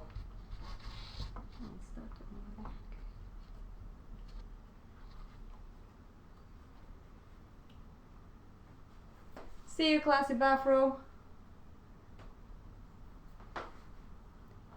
I'm quiet because you said so long. Okay, good. I will let you guys watch me draw, and then when Henry comes here, we can all say hi to him and then head off. And Marianne, you should go now.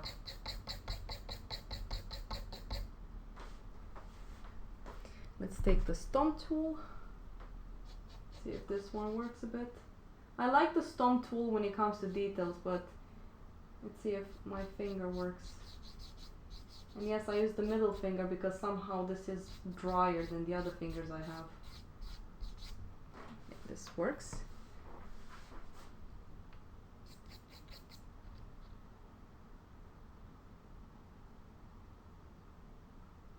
Aww. My cat is sleeping.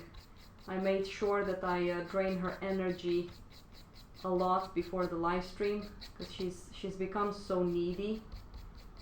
She just comes to me and grabs my face with her paw and just starts kissing me while I was trying to work on my digital stuff. She just wasn't letting me work, so I had to take her out, play with her just to drain her energy, and then yeah, be able to work.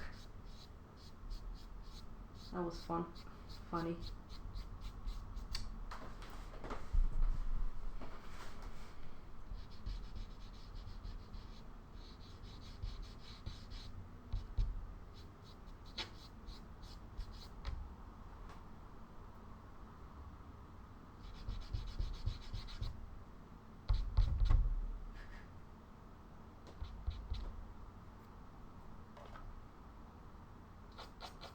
She's a cutie pie. She's sleeping right now, but when Hendrik will come home, she will wake up too. I have to admit, guys, I'm really liking charcoal again. It feels like I'm painting with oils. It really does. It's a really nice feeling.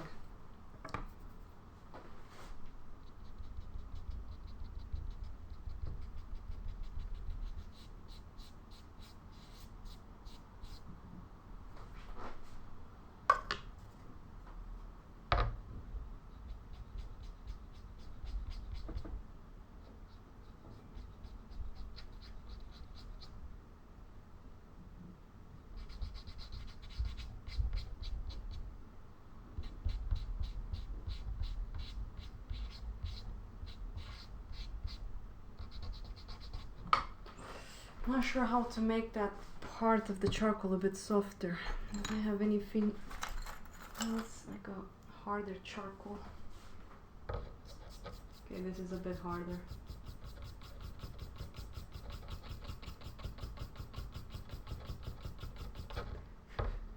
So I'm basically scratching the surface of the paper.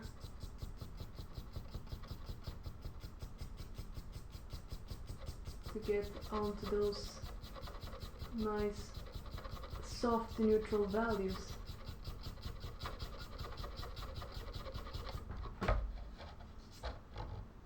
Hey Misha, you woke up? Yeah. Papa's gonna be home soon.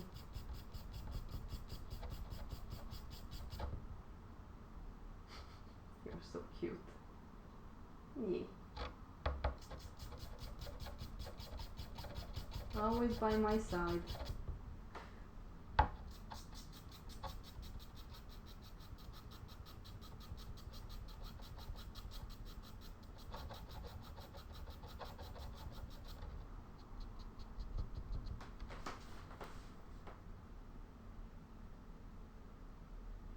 I still use graphite. It's still nice, but something about charcoal, it makes me feel like I'm really painting. That's one reason I've always liked charcoal. It's technically takes more time to get used to it, I think. And transportation can be tricky, spraying it can be tricky. I mean, if you spray it wrong, You're destroying months of hard work. So yeah.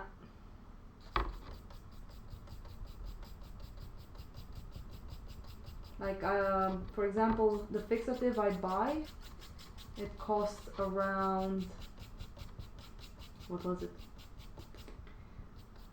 13 euros. It's from a brand that you can only get from the Scandinavian countries. Theo, can we do a quick text chat on Discord after the live? I didn't want to Discord with you. Yeah, sure. When Hendrik comes home, we can get on Discord and we can talk. If that's okay, because I'm sure Hendrik will like to talk to you as well.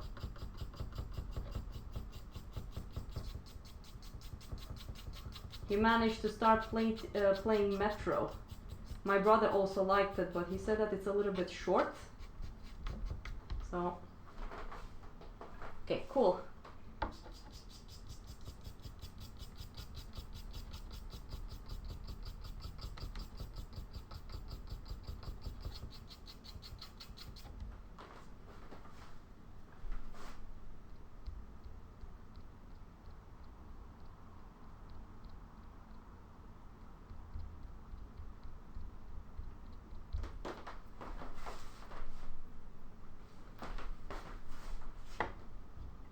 Oh, GC! Hey! I guess you just came from work and getting ready for bed. I hope you girls are good too. It was a long time no see. I just saw you commenting on the YouTube videos and I was wondering when you will come online. How's life treating you? All good?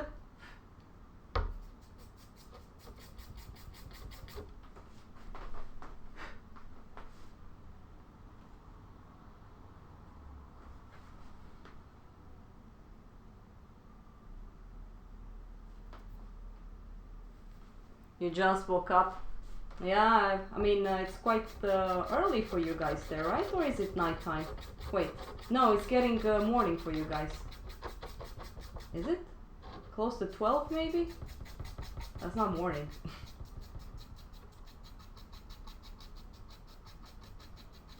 It's super silent because people prefer it more this way. So they can listen to their own music. I'm just standing here in deep silence, meditating and drawing.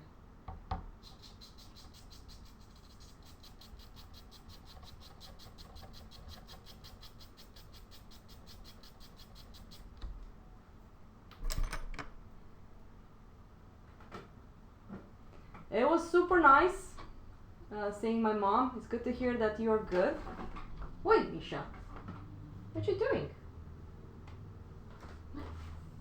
Be careful. Come on. There you go. Ah, hold on. Hold on. Come on. Get on the chair. Come on. Good girl.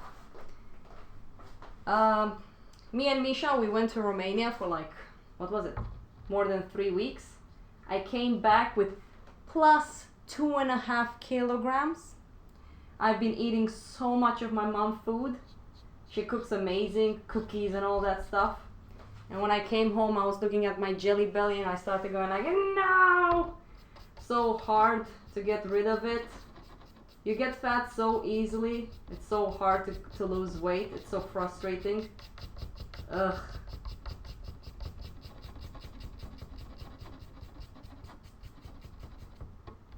So yeah. Yeah, I live on 22. I thought so.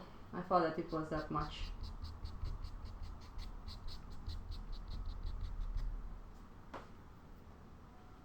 Yeah, I ate a little bit too well. When I came home and I got up on the weight thing, so I'm like 64.5 and I used to be between 58 to 61. The maximum I was 62. And when I went to Romania, my mom was like, oh, it's so good, you lost weight. Make sure you keep at it. And then when I wasn't eating, she was like, you should eat. I put a lot of effort in making that food for you. I'm like, what the hell? Can you stop food shaming me? How the freaking hell you call it? And then I came back to Sweden. And then I saw that I gained weight. And I was like, I can't eat the stuff I love anymore. I'm back with a huge bowl of mixed salad.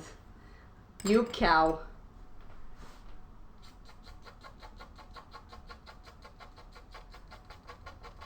No, but mothers are funny. They criticize you because I've always been a very fat kid. And I always got criticized by my family that I was fat. So when I lost weight, my mom was like super proud of me. But I started not eating as much as I used to. So she was getting angry at me because I wasn't respecting her hard work in making the food. And I was like, what the hell? Make up your mind. You want me to be fat? Or do you want me to be healthy and thin? It's like one of those grannies, but grannies never complained if you got fat. They just wanted to overfeed you all the time. So, yeah. Yeah, that's true. Every mom is like that. Georgiana is, I don't know, I think it's a Romanian thing. Only Romanian mothers do that. In Sweden, they're so picky with their kids to not gain weight and eat healthy. In Romania, eat cookie. Oh, sugar is bad, but here, have a cookie.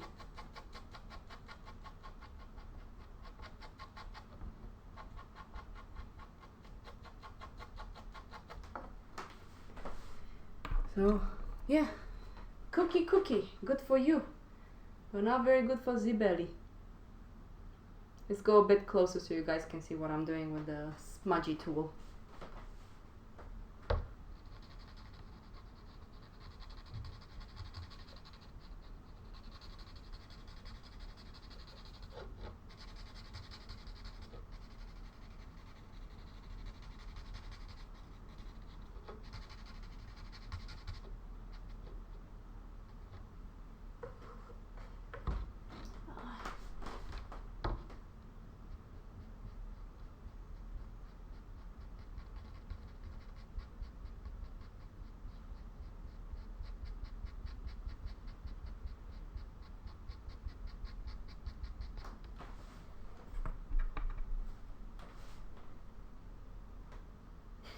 I always choose eating. Well, maybe you have one of those metabolism. I have friends, they eat like pigs, they never gain weight. And since the most I actually weighted was around 71 kilograms, and I was like it was like 15 years old. I was called tomato face in school. Get off the stage, you fat fuck! Anyways. But I was eating a lot of food, so I couldn't complain. It was my fault for being fat. So, I love food. But it's like you said, what would you choose? Live life? Be sexy and healthy? And hate the fact that you're not eating that yummy, yummy burger? Yep.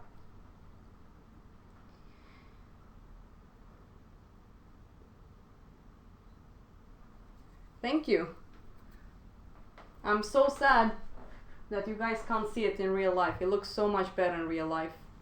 Whatever I try, right now on my screen, this image looks super dark and I have no idea why.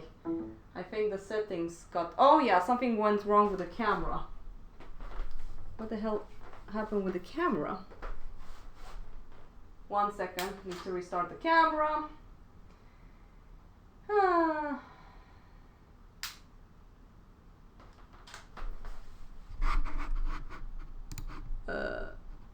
Come on, camera.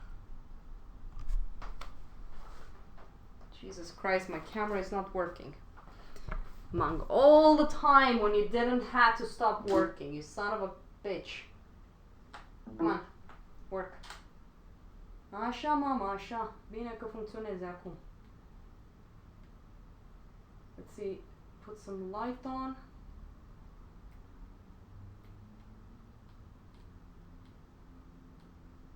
There.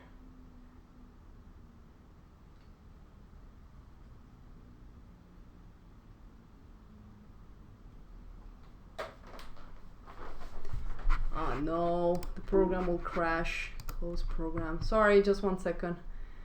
What Să mor eu, parcă nimic nu vrea să meargă. Bug again. Așa, gata. Alright, cool, we're back. I think. Are you back? Where's the program? Here it is. Yeah. Yeah, we're back. Good.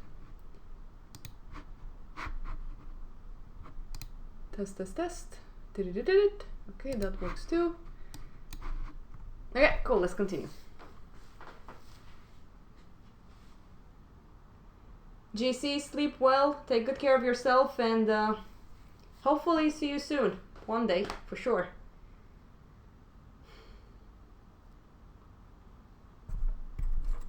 Hard-working people. What can you do?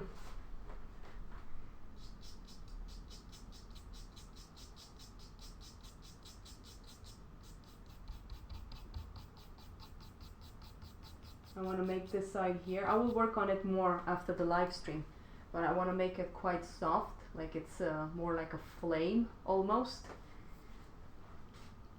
See you, GC. Sleep well.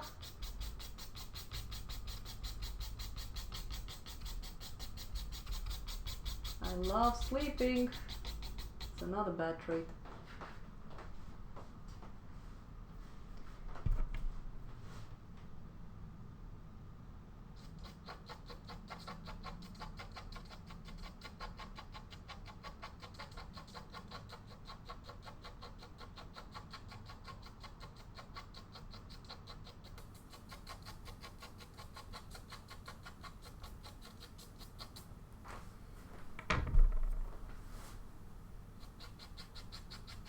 So glad that we have a nice community of artists on this stream.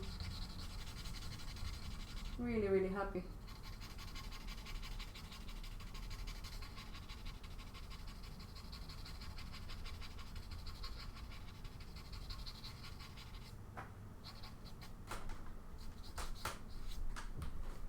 Hey Misha, I know you're hungry. You need to wait.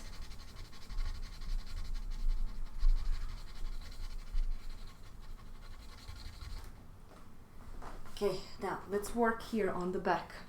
Okay, mind your ears, guys. This will be a bit painful. There you go. Yeah, when I started it, it was a little bit chaotic. But while I was working on it, since I'm always obsessed over death, Marian was looking at it and he was like, this looks like pestilence. Like you have this woman, basically the woman underneath, this one here, well, can't really see this one. Anyway, that's actually a little bit of a self-portrait of mine.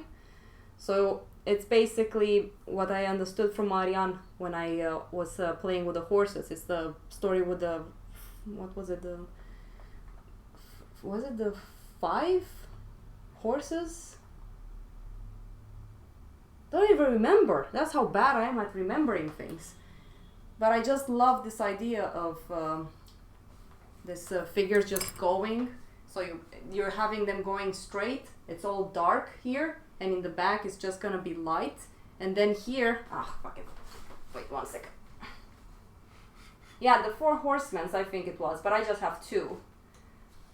I couldn't figure out how to add the other ones. But, I mean, this is the story that Marian kind of thought about with this one. I wasn't really particularly going after this type of story. I just wanted something based off life and death. But Marian told me about the story, so I was like, whatever. So, basically, down here, it's gonna be like a grave. It's gonna be a lot of like skeletons from people. And the grass is gonna be all lied down, and snow is gonna be in between the I feel retarded, I can't speak. What the hell is wrong with me? It's so frustrating. Da mai și picioare în ea de limbă. There.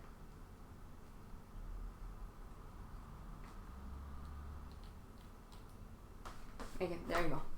So here, grass, skeletons. Grass as well, you have her. It's gonna be like this foggy kind of mist going in the back. And I really want to make like hands standing up, like they're trying to reach from the sky, because we're all gonna die in the end, whatever. And now here in the back, it's gonna be very balanced. It's not gonna be as chaotic as in front where the skulls are. So I'm still need to figure out a little bit the landscape. So it was this kind of, you know, death, life kind of situation. And then Marian told me about the horsemen's, and he told me, because I wasn't sure how to entitle it and give the title to it, and he was like, Pestilence. I was like, okay, let it be Pestilence then. I mean, again, when I started this project, it was very chaotic. I didn't really had something in mind. It was, again, mostly for the live stream. But I have the tendency while I work with stuff, I get bored, and then I start creating something out of it. So I'm not that smart when it comes to starting things. I'm not like Marian, which is very well read, because he reads a lot. That's one reason I guess we are such a fun, how do you call it, such a fun friendship when it comes to like just talking. He's smart, I'm stupid, I just listen and I'm like, oh, I never thought about that. Oh, that's a cool story, speak more. So that's basically me. So, o să înjur și în română, băgam și picioare în ea de limbă. M-am săturat de limba engleză. I was talking with Marian at the point, we should make a live stream dedicated especially for my people, for the true Romanians. So right now, I'm gonna work on the upper part. So right now you guys can see we have a lot of chalk. On this side here, there's no chalk. This is just paper, but you can't really see it because of the high contrast of the camera. So I just need to zoom in to make sure that this is well sharpened. I'm digitally zooming in right now, which is kind of annoying, but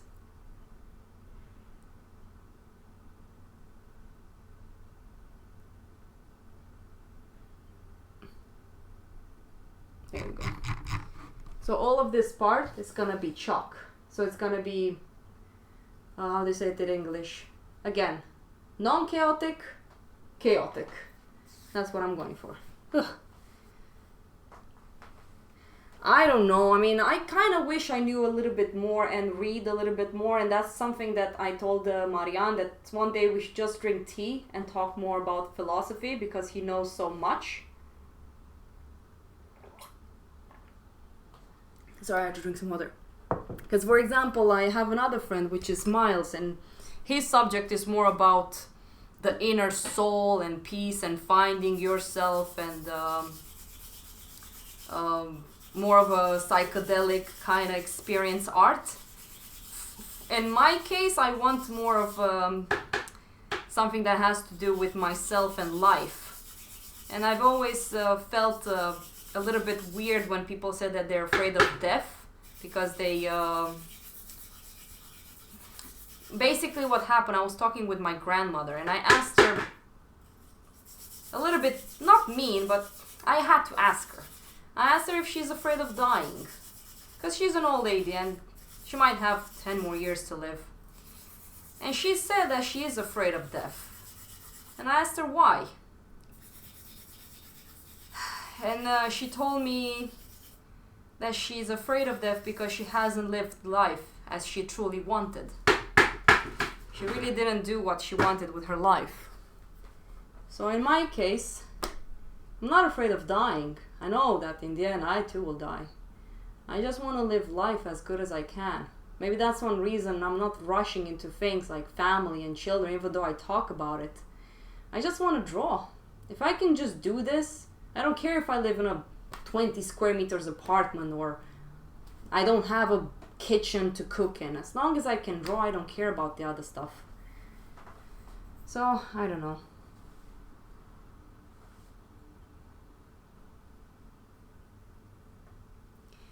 No, I don't think Marian is a negative...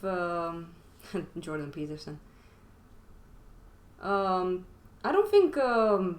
I'm actually considered a negative person as well, for example. I was told, like, oh, Theo, why are you so negative? I'm more of a, in my opinion, realistic person. I can be negative when it comes to making an income, because I know that I have to play a game to be able to make this income. I try my best to be as honest as I can, even though I play the game, because we are all doing it to survive. And I came to that conclusion quite late in life. But for example, I think if it wasn't for Marianne, I wouldn't be able to be the person I am today, because I had moments when I wanted to give up on art. Not only Marianne, my cat as well, Hendrik, and my mom.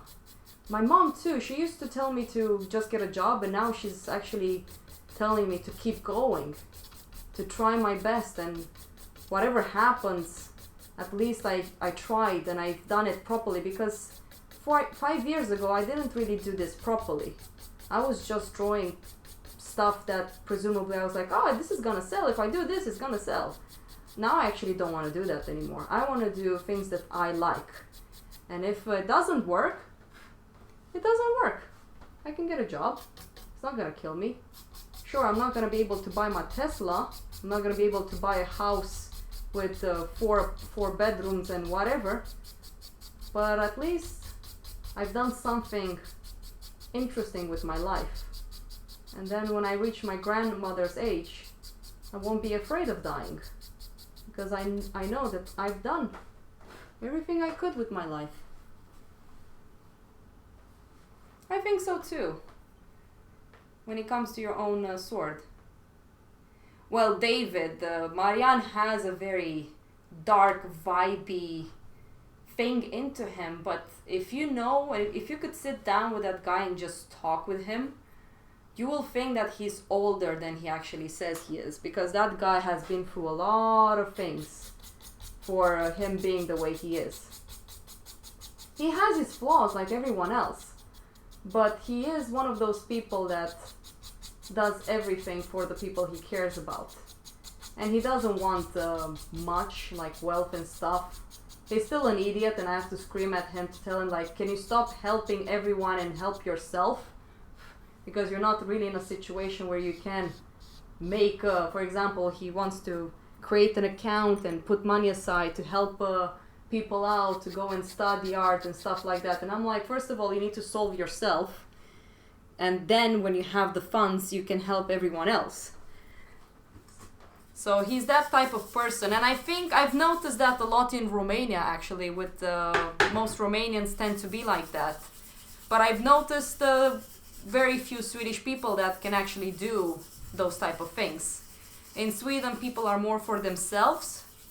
They're not really as open as the people from Romania, like me. Or maybe I'm mistaken, I don't know. I mean, that's what I feel. I can't really speak with people the way I speak with Marianne. Oh, friendly teddy bear. Yes, he is. Ce facem, fata? Iubita! Oh, gurița mea mică! Iubita mea mică! Nu, stai acolo, stai acolo, stai acolo! Da, nu pe tastatură, nu pe tastatură! Nu pe cărbune, nu pe cărbune! Mișa! Da, capul să-ți fie! Dă-te jos de pe cărbune, tu spasca mătii!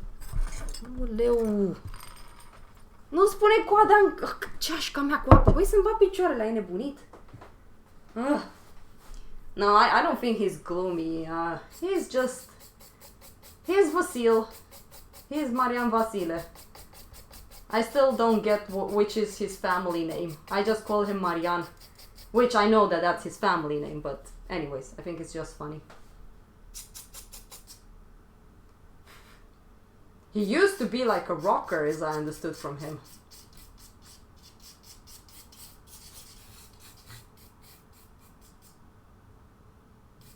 Yeah, I think when you come to Sweden and you will meet Misha, you will really like her. She's a cool cat. I found her on the streets, by the way. I didn't want a pet because I live in such a small apartment. And then, meow, meow, meow. I hear this little kitty and I go out because she wasn't stopped meowing. I think someone threw her there. And I looked underneath the car and I see this skinny, almost like a little rat. Yeah, you look like a little rat, Misha. Yeah, you did. You look really cute, though. So, yeah. Where did you meet, by the way, Teo and Vasile? He actually came to my school. I was a teacher, so he was actually my student.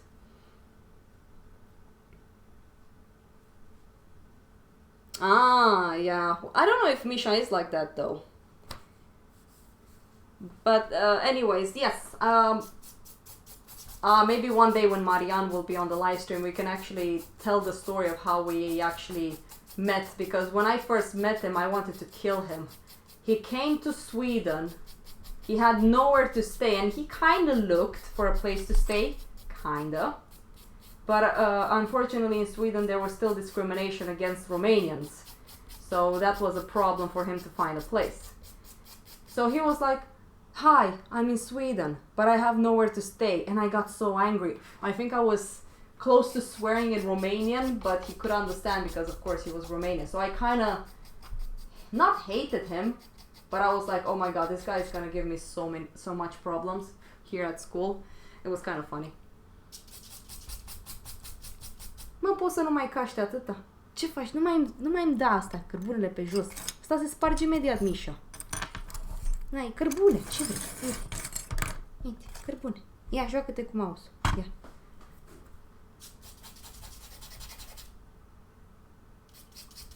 So that's basically how we met. Yeah, the thing is that I was shocked. He just came to school like that. It was interesting. But every night we were like just sitting down, talking about art, philosophy, life, all of that shit combined. I really wonder how I want to do the sky. How do I want to do the sky? Do I want to do it just straight? I think I should just do it straight. Yeah, I should do it straight and a bit brighter. Yeah, I'm gonna do that.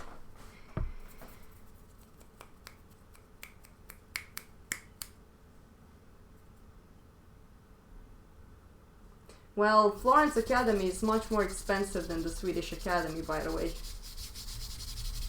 The Swedish Academy is much cheaper.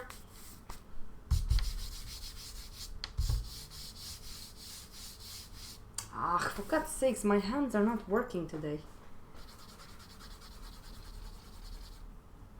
Oh, I think it's Henrik, Misha. Is it Henrik? It's Henrik! Misha, it's Henrik! Go to Henrik! Look, it's Henrik! Hello. Come on, Misha, hum, go to Henrik. Hum. Hey, Misha. Hey. Haide, du-te la Henrik, haide! Hi. There you go. Hey, Misha. Come on. Don't lie down there. Come on. I know you're like, oh. We were talking about how me and Marianne met up. And I told people that I almost wanted to, kill him, basically.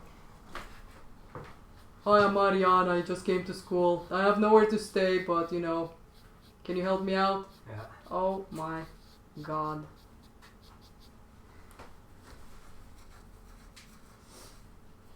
Itchy.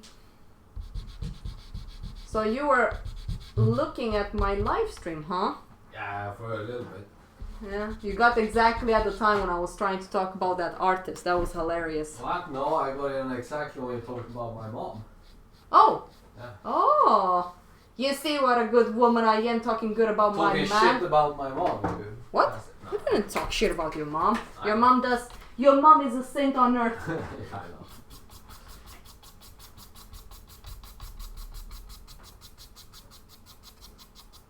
Close the door if you're gonna take a leak. Alright.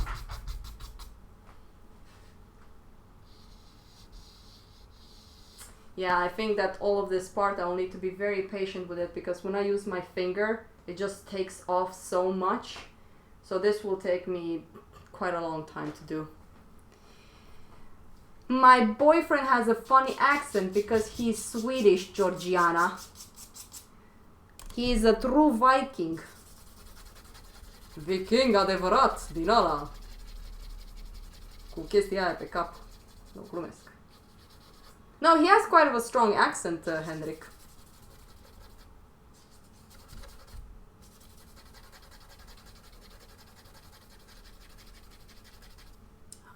I need to wash my hands if I want to do this right. It's so frustrating. Nah, doesn't work. It just takes off so much. Lately, I haven't been very lucky with charcoal. It's been really bad. I used to not even need stomps, and now I need them.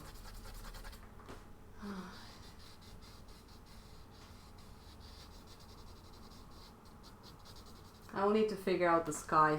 I mean, there's some clouds I want to draw on this side, so we'll see.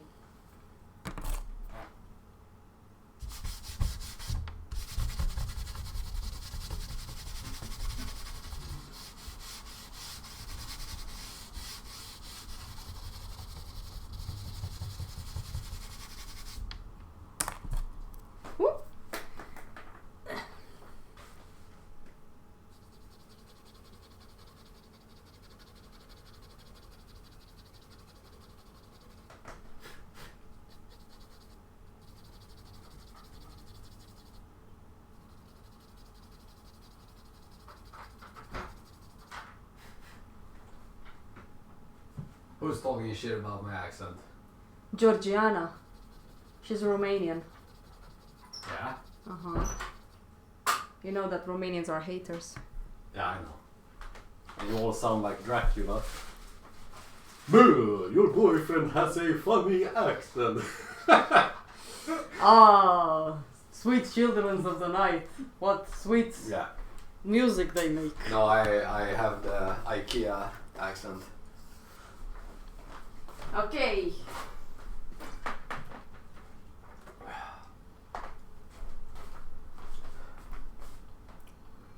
Why, hello, David. I am the model. The cute, beautiful model for this drawing. Ah! Don't you think I'm cute? Oh, yes. I think you're adorable. There you go. That was the model. Oh, NP Cole, it's gonna be a while until I actually am gonna post the whole drawing of it. Does he know to swear in Romanian? I hope you did your job as a teacher, Theo. Henrik, say a swear word in Romanian. Pe dracu. Ah, bravo, Henrik. Oh, Mish. Oh, look at Misha kissing her papa.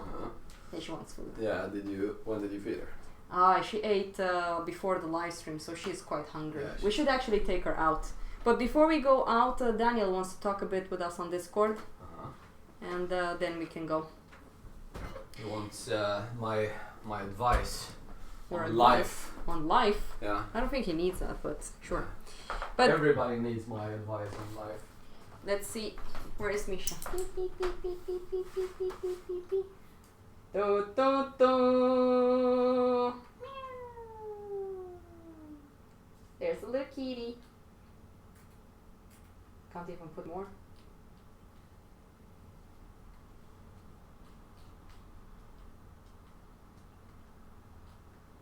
There you go. Misha. Hello. Who's a cute little kitty? Are you a cute kitty? Oh. Can we show something to people? Misha. High five. High five, Misha. Well, you need to give her candy if I will. you're gonna... High five, Misha. High five. Come on, you can do it. High five. High five, Misha. High five. Beep. High five. I want that pop. High five. High five. Come on, Misha. High five. High five. That's a reluctant That one. That one now. Yay! Now she has to get the goodie. Yeah. Alright, here you go, you little shit. Like a princess. Hai deodată, iau! Aoleu, ce prințesă suntem. She didn't want to give high five without the goodies. What a cunt. Nah. Yeah? Yeah, look how much mess. You're even spitting it on the floor. Why are you spitting it on the floor? Here, eat it. Eh? Da? This fluffy little boy. Ah, So where is Marianne? Marian is a douchebag. He dumped us for Anton. He did? Yes, he loves the Russian sausage. But no, they went out because it's super nice. Yeah. But yes, that's actually mush mush. Where's that Coke cake? Where did that cake? I drank it on my way home because it's Ah. hot as fuck out there. Hot like me. The Russian sausage. Yes. We all know that Marianne loves my boyfriend and Anton. He wants to steal Hendrik away from me, but I'm not gonna let him. This. I think that's the fish with the goody thing. No, that's also very good. You should actually use the This is fish in just the that normal. one. Yeah, but that's also normal in that one. Yeah. Oh, she walked off now. Yeah, she did. Yeah. Well, oh. What? Anyways, guys, let's do this and act all cool. Can I do that? Act all cool. Ah, You don't have to see me making the food for a mush. You can Well, no. readjust it. I'm just gonna do this and sit down. Oh God, my legs. I've been like standing up. I look like a little granny with my glasses on. Yeah. But anyways, guys, I will try to update this drawing once I'm done. I'm gonna go on the 12th to London to a festival. So this is gonna be my very first festival actually. I've never been to one before. So I'm gonna try to paint live. That would be super fun. And then after 12 I'm gonna move to Vaxholm. So Move. have my workplace there. But we're gonna make the live streams probably at your place actually because you have better internet connection. Yeah, I know that. So we're actually gonna go there. So I'm gonna plan I really want to talk with Marianne and make sure that we plan the live stream a little bit better, like better bar drawings, cast drawings, oils and stuff like that. So that's gonna become bigger, I want. I mean, sure, I've been drawing on my own stuff, but that's not that fun. Anyways, I wish you a happy weekend and I will see you guys after 12. Daniel, I'm gonna get on Discord. And that's about it. I wish you all good luck as well. Well, wait, I already did. Yes, I already did. Alright, there you go. Take care, guys. Ciao, ciao.